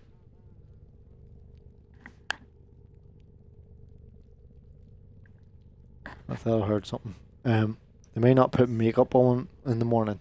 They may not understand that that you have to have blue hair or whatever it is, or wear nose rings, or go out for the day and struggle to get a coffee because you still look like a man, and you're trying to be a woman. There is nothing wrong with that in our society as a culture. Like we have more than accepted it. It's when you're trying to push it onto other people to say that you want them to be a man or a woman. That's the part where it's a problem. The same as the religious texts have been doing for a long time. They've been trying to push onto people. I have discovered the other day that me being a millennial, or whatever it is, that our generation, if you want to say, figured out that religion itself was a big argument, and we tried to disseminate that, and we won, if you want to say, the atheist argument, pointing out that religion is oppressive. There's no way around it. It's always going to be that somebody else has to be in charge or point out their culture's right. And that's what I'm trying to say here about LGBTQ+. You exist, and you get to exist. You have to find common ground with people and stop trying to push against people. Or the outside of, as I say, when you're part of that company, you're part of the LGBTQ+, or you're part of a Sony company or whatever. Inside, you're going to have your own internal conflicts. But they can't be solved if you're just, I feel this and I feel that, and I can't get a coffee, and I can't go here, and I can't do this, and there's no signs up about this, and there's no people understanding what I'm saying. And it is this. A lot of people are not listening. Nobody listens to anybody else. Nobody cares about anybody else. Nobody's going to get any care and consideration for one another. No one's going to have any courage or understanding of one another. All these, basically, was it the evils, the 7 evils? Is that what you call them? The 7 deadly sins, that's it. The 7 deadly sins are the 7 evils of the world, or something, or whatever you call it. And if you they're all going around in the world at all times, trying to cause controversy and stuff.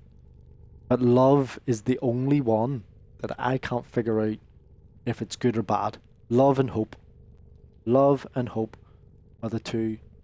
Now, love wasn't in the box, as I said. Like, when Zeus created the Pandora's box and put all the evils of the world in it, and then it was opened up by Pandora out of curiosity, hope was the only one left.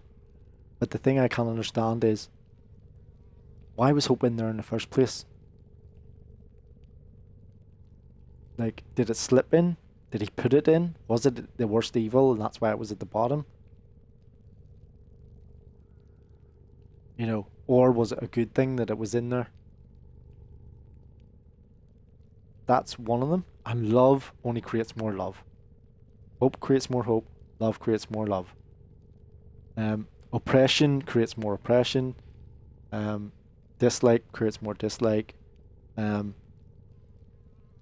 No consideration for others creates more no consideration for others, and it just repeats the cycle.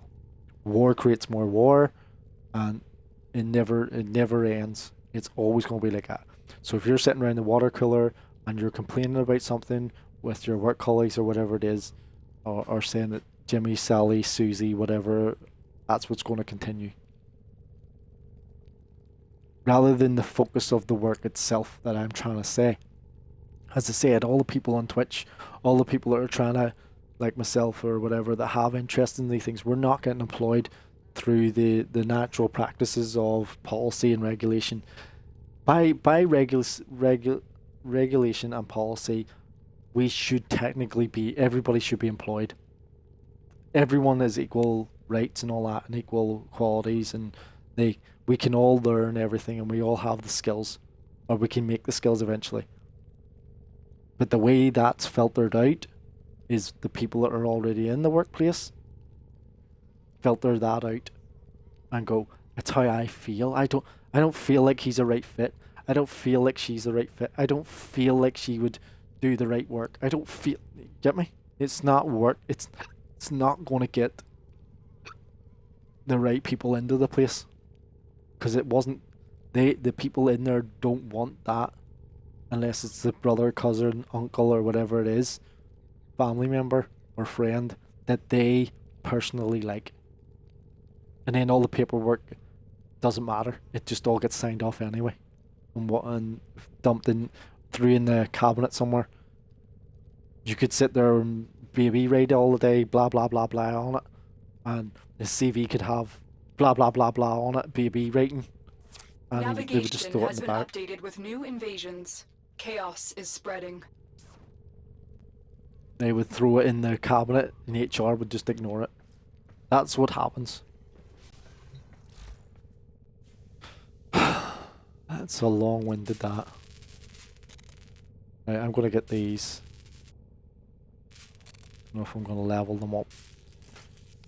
And then Nami Solo apparently is really good. Supposedly. It's only because I've got the incarnate for it. And I've got the incarnate for that.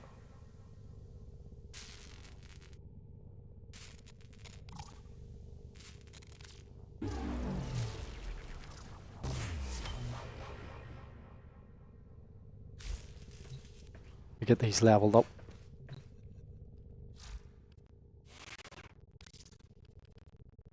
Right, the audio's so bad in this. I don't know if there was enough in that for anybody to understand what I was trying to say. Groups of people and cultures need to find connections that help each other. When you phone up for your supplier of your resources, whatever it is, like office supplies or fitness equipment or a lot of things I can think of, like tools and stuff and all for workmen or whatever it is, or building supplies or whatever.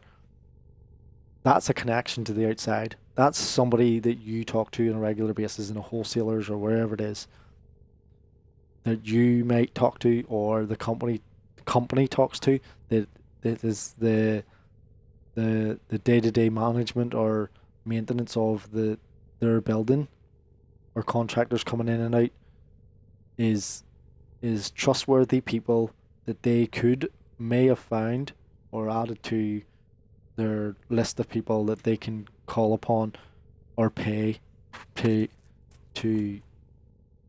create relationships. And that's what the human experience is about. Relationships, love, hope, connection. You know, these things are there. It's just we are starved of all these.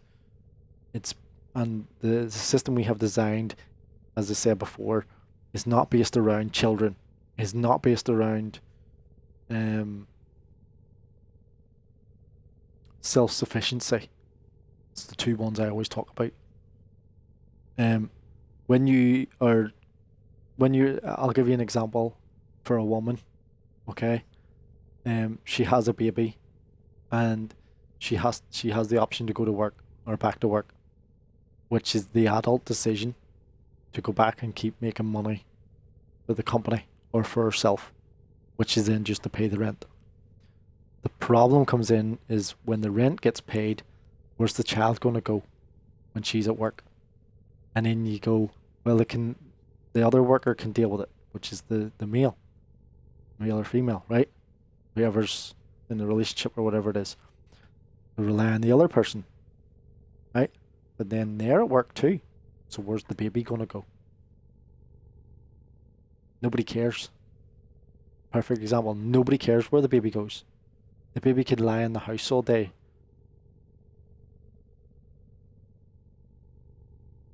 That's what happens. That's our society. Let that sink in for a second. Nobody's going to take on the responsibility. Say, I'm just going to say for talk's sake again that there's only the male and the female in the relationship, and the baby, because they don't have any family members or whatever, or friends, because they're at work all day, and they go to work. And you would technically think, obviously they pay for childcare. Yeah? That would be the option for the baby. How are you going to trust anybody, when the baby goes to childcare? And I think there's only a certain age as well that the baby has to get to before they can go to childcare as well. Right? Now, for the woman, as I said, the woman goes to childcare. She works in a job in childcare. And you would think she would get a discount. No, it's not how it works. She gets nothing. Her paycheck is the minimum, and she can't afford the childcare. So then she leans on the partner in a relationship, and then the strain comes in. The strain of the relationship, the strain of having a baby, the strain of responsibilities or whatever it is of going to work or whatever it may be. Somebody's going to have to give up the workplace. And this isn't talked about. This is frowned upon if one of them gives up work. The natural way of culture or society is that they say the man goes to work, the woman stays at home. But some people like to work. Some people like the workplace. Some people like to go and do in the hope that they make some more money or a promotion or whatever it is, which doesn't happen. So you've got the problem then. The baby could just lay at home, and they're both at work, and they have to do that. It's just what they have to do.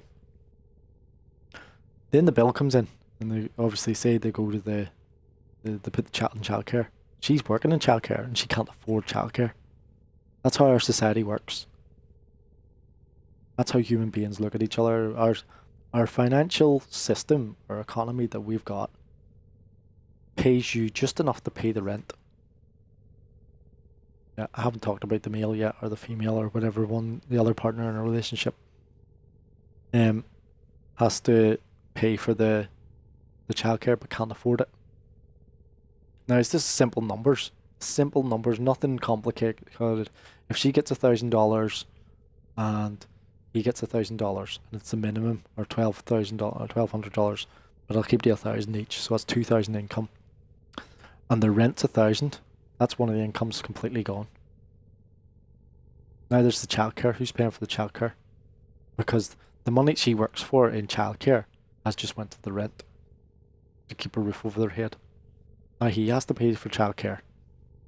Childcare could be £600, $600, or whatever it is. Now they live off $400 for the rest of the month.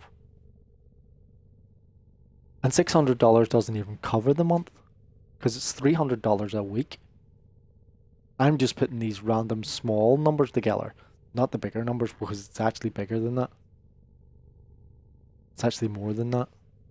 And they do get a wee bit more. We'll say 2,000 each, because the numbers are just going to go up as well for the cost of childcare and the cost of having a house, as they call it, the cost of living. It's just going to go up. So instead of it being $1,000 for rent, it's $1,500, and then they have to combine their wages to get the childcare paid for. And here's the bit that everybody doesn't get. Here's the main priority when it comes to the workplace and any type of work that you're doing personally in your own life. You're spending that time and energy, right? Time, when I say hours, I'll say hours specifically, hours per worked. Hours per worked. That's the way I'll put it. Hours per worked. The female just had the child, as to say, and she's having to look after the child. Her hours per worked is absolutely mitigated, if you want to say, to the rent. Would it make any difference to her working? Yes, because if she's not working, they can't pay the rent. For some people. In other options, some people might have the option for the government to pay for it. And this is where the argument comes in, where it's like, oh, don't be doing that because people look down on you. So you would expect the person to leave the baby in the house as a morality of a decision to actually be with the child, than to be with the child for a morality choice that you don't care about, because you think that these people are bad people because they're living off the government because they need to, not because they want to, and they can't make a profit But it's okay for you to say when you don't have a child. Now, on the other hand, people that have been ahead of the game, if you want to say, that have been making a good wage and have had children, and they turn around and go, we've struggled too. This is what everybody says. Everyone goes, I struggled and I struggled. This is why you see it. If you ever go on to X Factor, Britain's Got Talent, America's Got Talent, American Idol, X Factor, Australia's Got Talent, all these different ones have got talent shows. That's because we're starved and everyone's got a sad story. Everybody, including myself, everybody's got this sad story. Oh, woe is me. Hard done by. Hard work. Yep. I just don't mention it because it's fucking pointless. Nobody gives a shit. That's the whole thing, as I said. I just said there, nobody cares. Nobody gives a shit about what your life's like. And there's no love, consideration, care, and hope for one another. And that's what culture is. Culture's built on that. Culture's built on connections as well.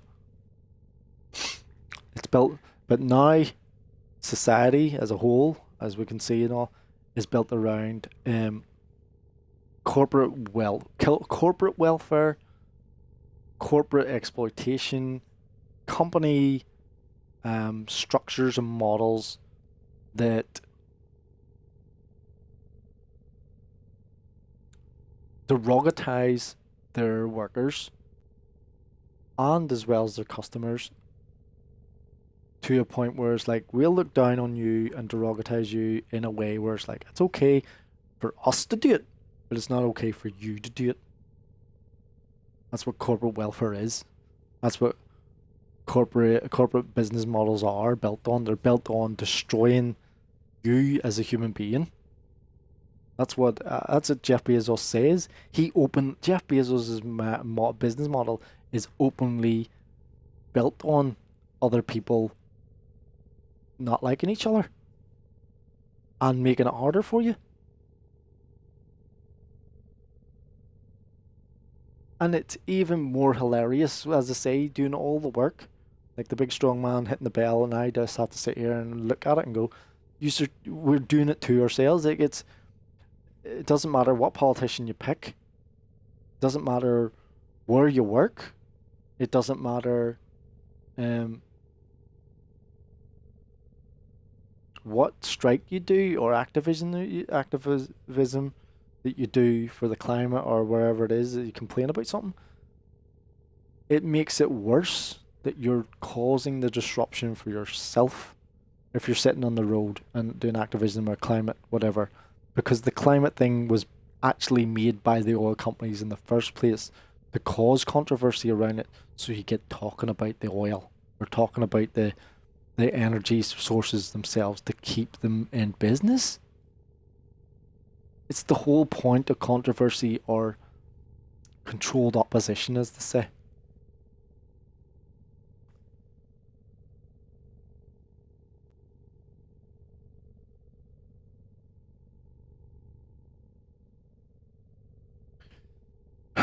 Right, I want to level my characters up. Or not the characters, sorry. The weapons. I was going to use Colorful because it's a melee weapon.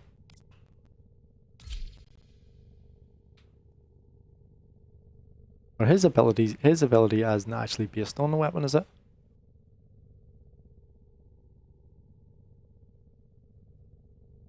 I think Colorful's awesome. I like Colorful. Like, Colorful is awesome. Colorful, Jade is great. You know. What's the weapons I need?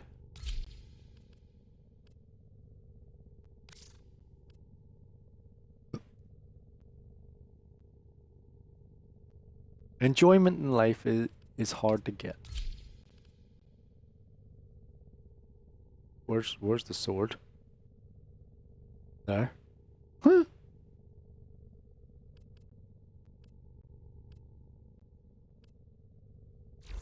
Why is it over there?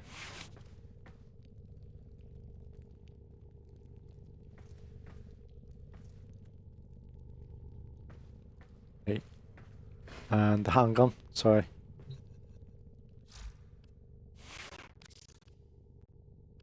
Was the pistol? Or is it? I need to All put set. some. Service your weapons myself. Okay. What's this weapon based on? Steady and reliable, the pistol revolver combines speed and power for a classic gunslinger feel. You have an incarnate genesis for this weapon. Yep. Steady and reliable, and pistol revolver combines speed and power for a classic gunslinger. Right.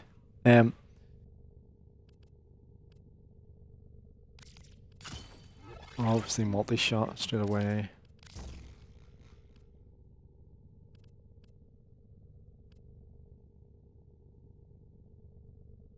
I take it does crit. Take it wants crit.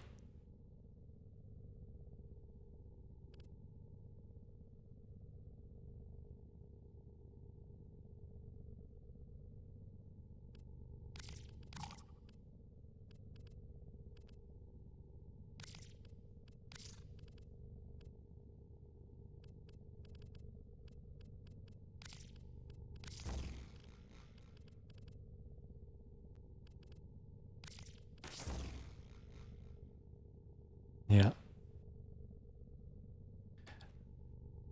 So I'm just trying to say, like, I'm not saying change the world or whatever and all, like, but I'm not gonna be able to do that on my own.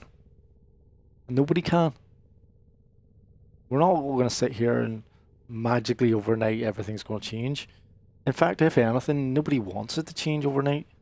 We all want it to stay the same. The problem that we have is the finances are tied to your labor. Your labor is tied to who you work for, and who you work for is what options you have or opportunities you have that you can oppose, or have a say in. Say your direct or immediate friends and family and workplace has an influence. That's what it is.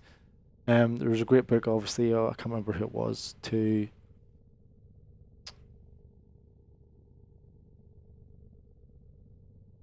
perception and is it called Perception and Influence? How to how to use perception and influence of friends or something. I think it was Andrew Carnegie's son, was it, who wrote the book? I can't remember the exact details. How to win friends and influence them. I think it's something like that. I read the book anyway, and it was a great book. It was just the stories about how interactions work with people, and what way, like, groups and religious ones is a big one, so it is. Psychology is a big one as well, because it gives you the illusion. Psychology gives you the illusion that there's more to it, but all they do is listen. As I said, listening, connections with people, love, hope, understanding, and care and consideration. All these things exist, but they're opposing to the 7 deadly sins. They're opposing to the things that you do as well as a human being. Naturally, you're not going to like the skin color of a person if you're a particular skin color, because it becomes you become afraid. It becomes what do you call it? It's scary. It's afraid. It's you're worried that that person's going to be different. You know, they're not going to be any different. They have you have more things in common with a human being than you realize. Than from people around the world, you know, each other. Which brutal strikes with draft movement, steady chopping strikes with focused damage. Is this crit? Let me see. Evoking the oceans of the earth, this exquisite cutlass is a deadly work of art.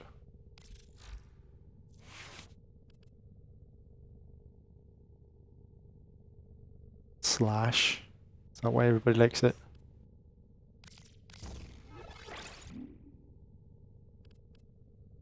Slash damage. It has a bit of impact and a bit of puncture.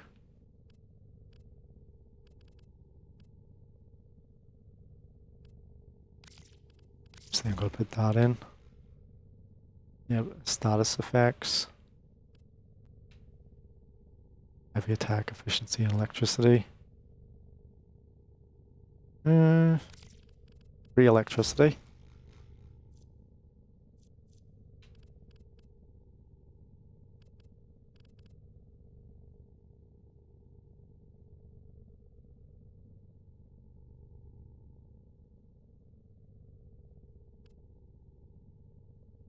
More slash.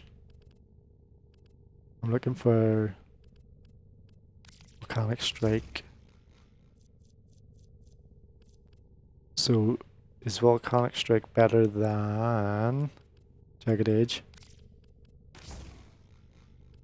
No.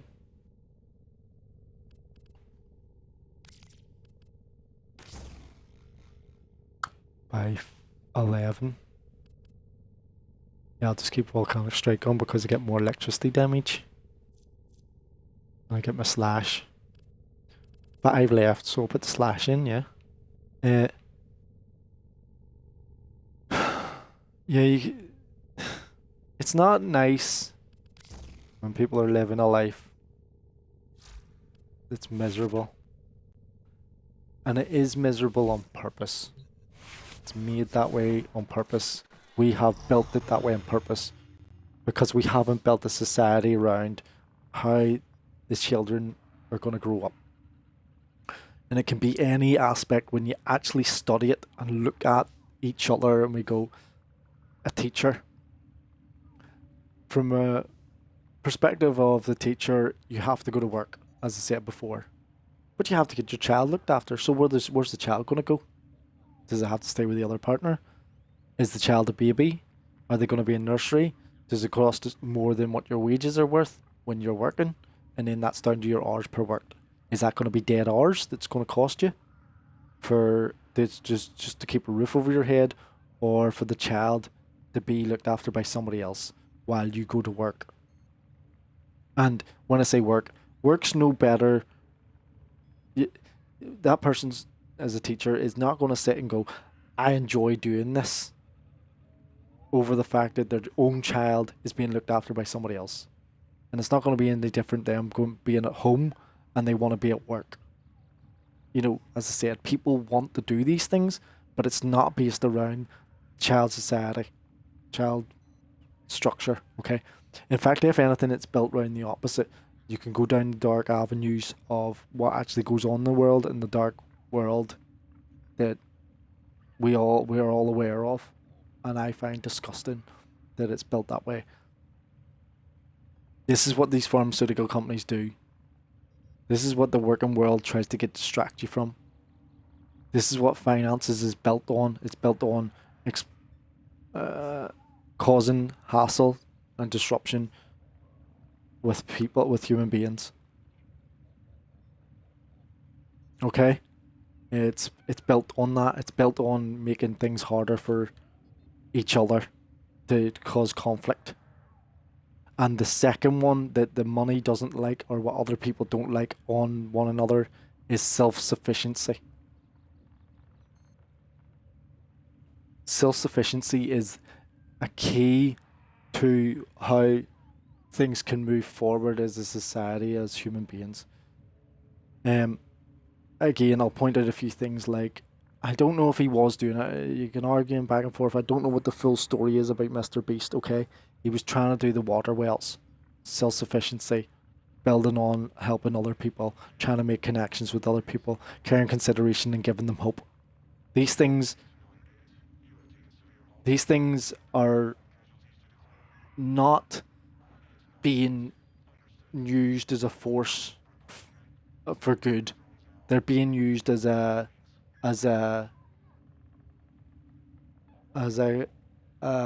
charity case or catalyst, and moving things down the scale instead of up.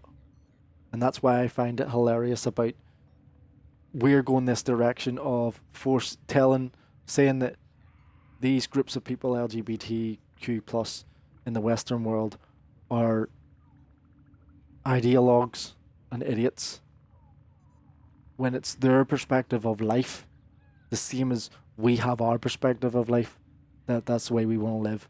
And they're more than accepted, and they don't understand that.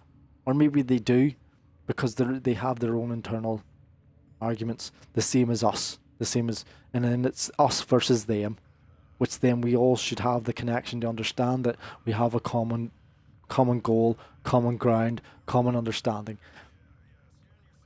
They care about the children just as much as we do.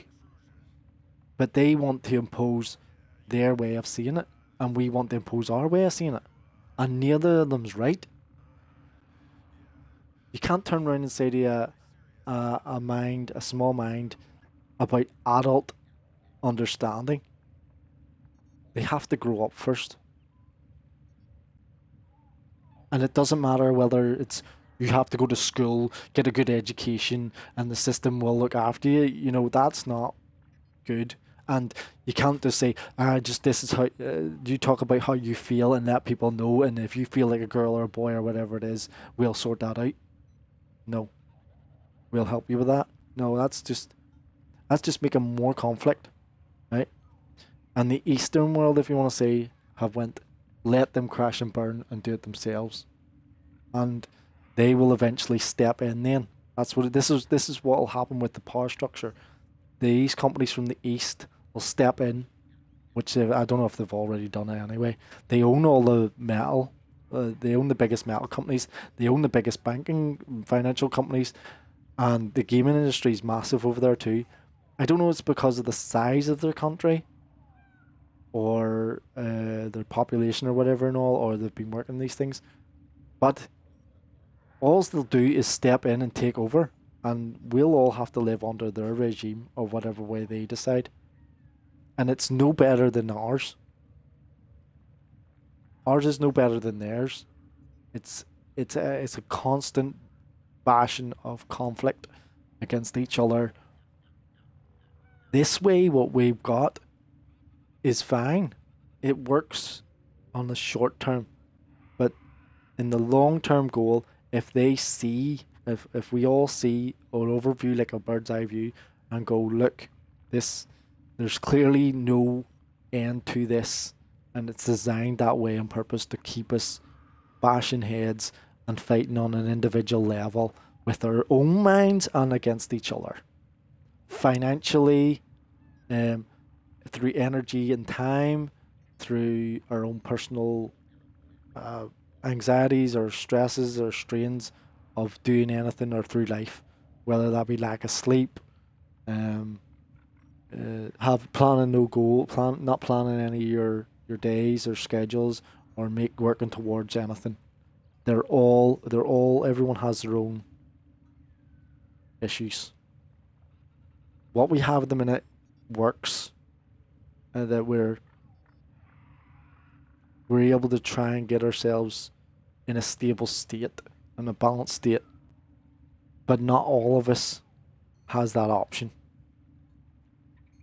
Some of us are living, as I say, on Skid Row or in difficult areas, and living like that there is not how any human being should live.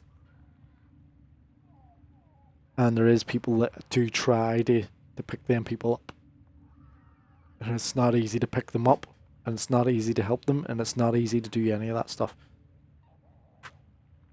The ones at the highest part are not helping in any shape or form either, that have these high places, that wherever they live or whatever they do, living their lavish luxury lifestyles, and not completely not near the level of what us normal people live at, are not interested in helping. They again, us versus them is the problem with the mentality.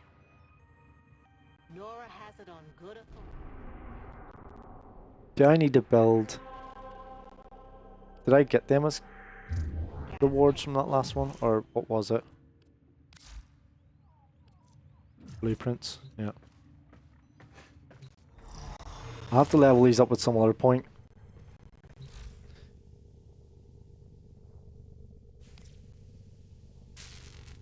Get these built as well.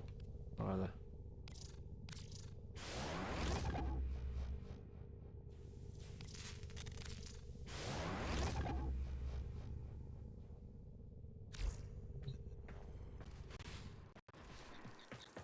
Right, let's see.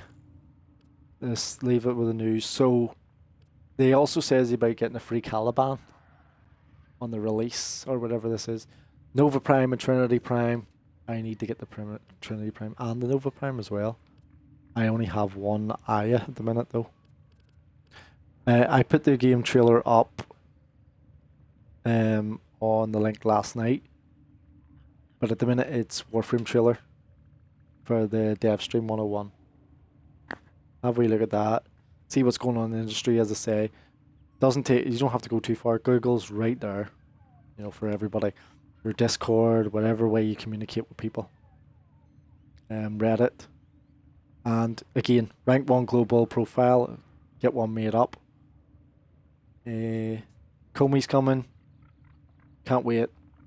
I thought that I had a quick breakdown of what was happening there. Jade still hasn't even finished. The update highlights see details. See? Jade hasn't even finished. You know.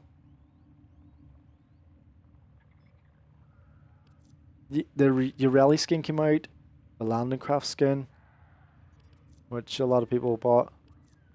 I have this. Obviously I don't have money for these. But where is this game mode? Introducing bring your Warframe gameplay to new heights. Available on Uranus after completing Jade Shadow's quest. Let me see. Is it like that other one?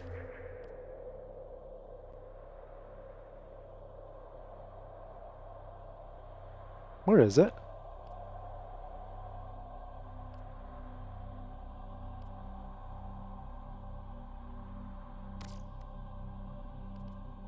Oh, there's it. It was there the whole time. I didn't even know that. I didn't even know that. I thought they removed it. There's a couple of wee missions they've done like that, which obviously you've got. This is the big one, Sanctum Atomica, and you get these right. And then you've got, is it series? Yeah, this one. Is it because I haven't done the Steel Path in that? Is that what that's telling me? I thought I did the Steel Path. Exterminate. So that's to get the Gath. This one here. So that's Ascension to, or for Jade, the Gath. Obviously the Zarman's a normal one. What other missions have they done? Well, technically you could say Sedna. I can tell you understand what an honor this will be to have your tiny neck snapped by the Kayla de Thame. That's why you're so eager. I can appreciate that, and so does my audience.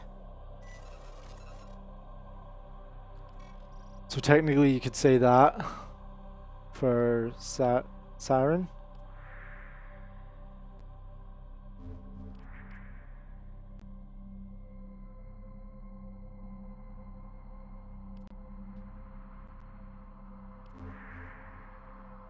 And obviously any other boss, I suppose, for all the other ones as well. That was a sneaky wee one. I like that. I like that, yeah. That's a great wee way of getting extra missions in, adding to the whole lore. There's Lua. Forgot about Lua for Verona, isn't it? These here, too. Which I like this as well. So it sort of passed me by, and I knew about it, but I didn't really pay attention, and it's good. Great. Who have we got on the line? Oh yeah, I don't have a finishers. line. And we're I'll have out. to do them at some point. Okay. I'm gonna go. I'm leaving it there. Game your own content, gamification, work on you, personal goals, set a plan, try and do what you need to do or whatever you can do, and good luck. Like, genuinely, like, that's all it takes. Check out the Warframe stuff. Check out the DC Online stuff, universe. They've got the update for Harley Quinn and the Apocalypse versus the Apocalypse. It's good. It's still good. It's better than the Bad Squad one. I like the way they're keeping it. They're keeping working on it. They're still working on it. So that's what I give them credit for. Aliens Fireteam Elite, I like it too. Again, I can't give it credit enough because you don't have to pay for the Xbox Live Game Pass. You don't have to pay for that. You can just press B and come off it, and you get alpha and beta, and you can do it with them, which is, to me, is the real man. You know, that was the joke. Other games is there? I want to get back to Surge here, the Surge, and try and do it and work on that there. I don't like the game, but I like the concept of the game of the exosuit.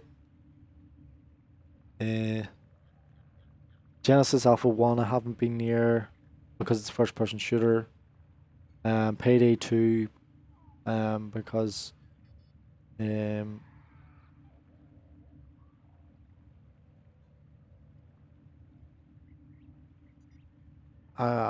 not third person. It's first person. Not interested in first person shooters at the minute. I'm not saying I don't want to play it. I just don't want to put it on when I've got these other wee things that I'm doing for Warframe and stuff and all. Warframe though keeps pulling me back because I'm convinced, as I said here in the title, they have a plan throughout the year for 52 weeks. I'm convinced. And every week they have you constantly watching them and keeping up to date of what they're at, what they're doing. And they're very good at it. Obviously they're a company.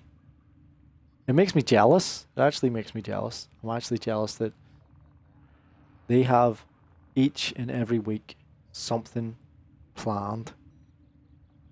Whether it be a game show for mobile, cosplay, dev stream, corruption alerts in game, Lotus hot fixes.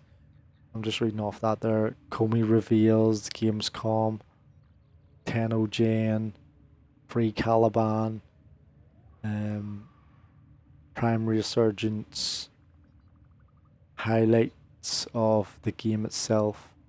You know, every single week for 6 months now I've been watching going. They have everything planned for each week. You only get, and 52 weeks isn't very much. So that's what I'm trying to say. For your life, try and work on that 52 weeks. 4 weeks and a month. And 1 week can change your life. 1 day can make a difference. 10 minutes can change a complete path of your life.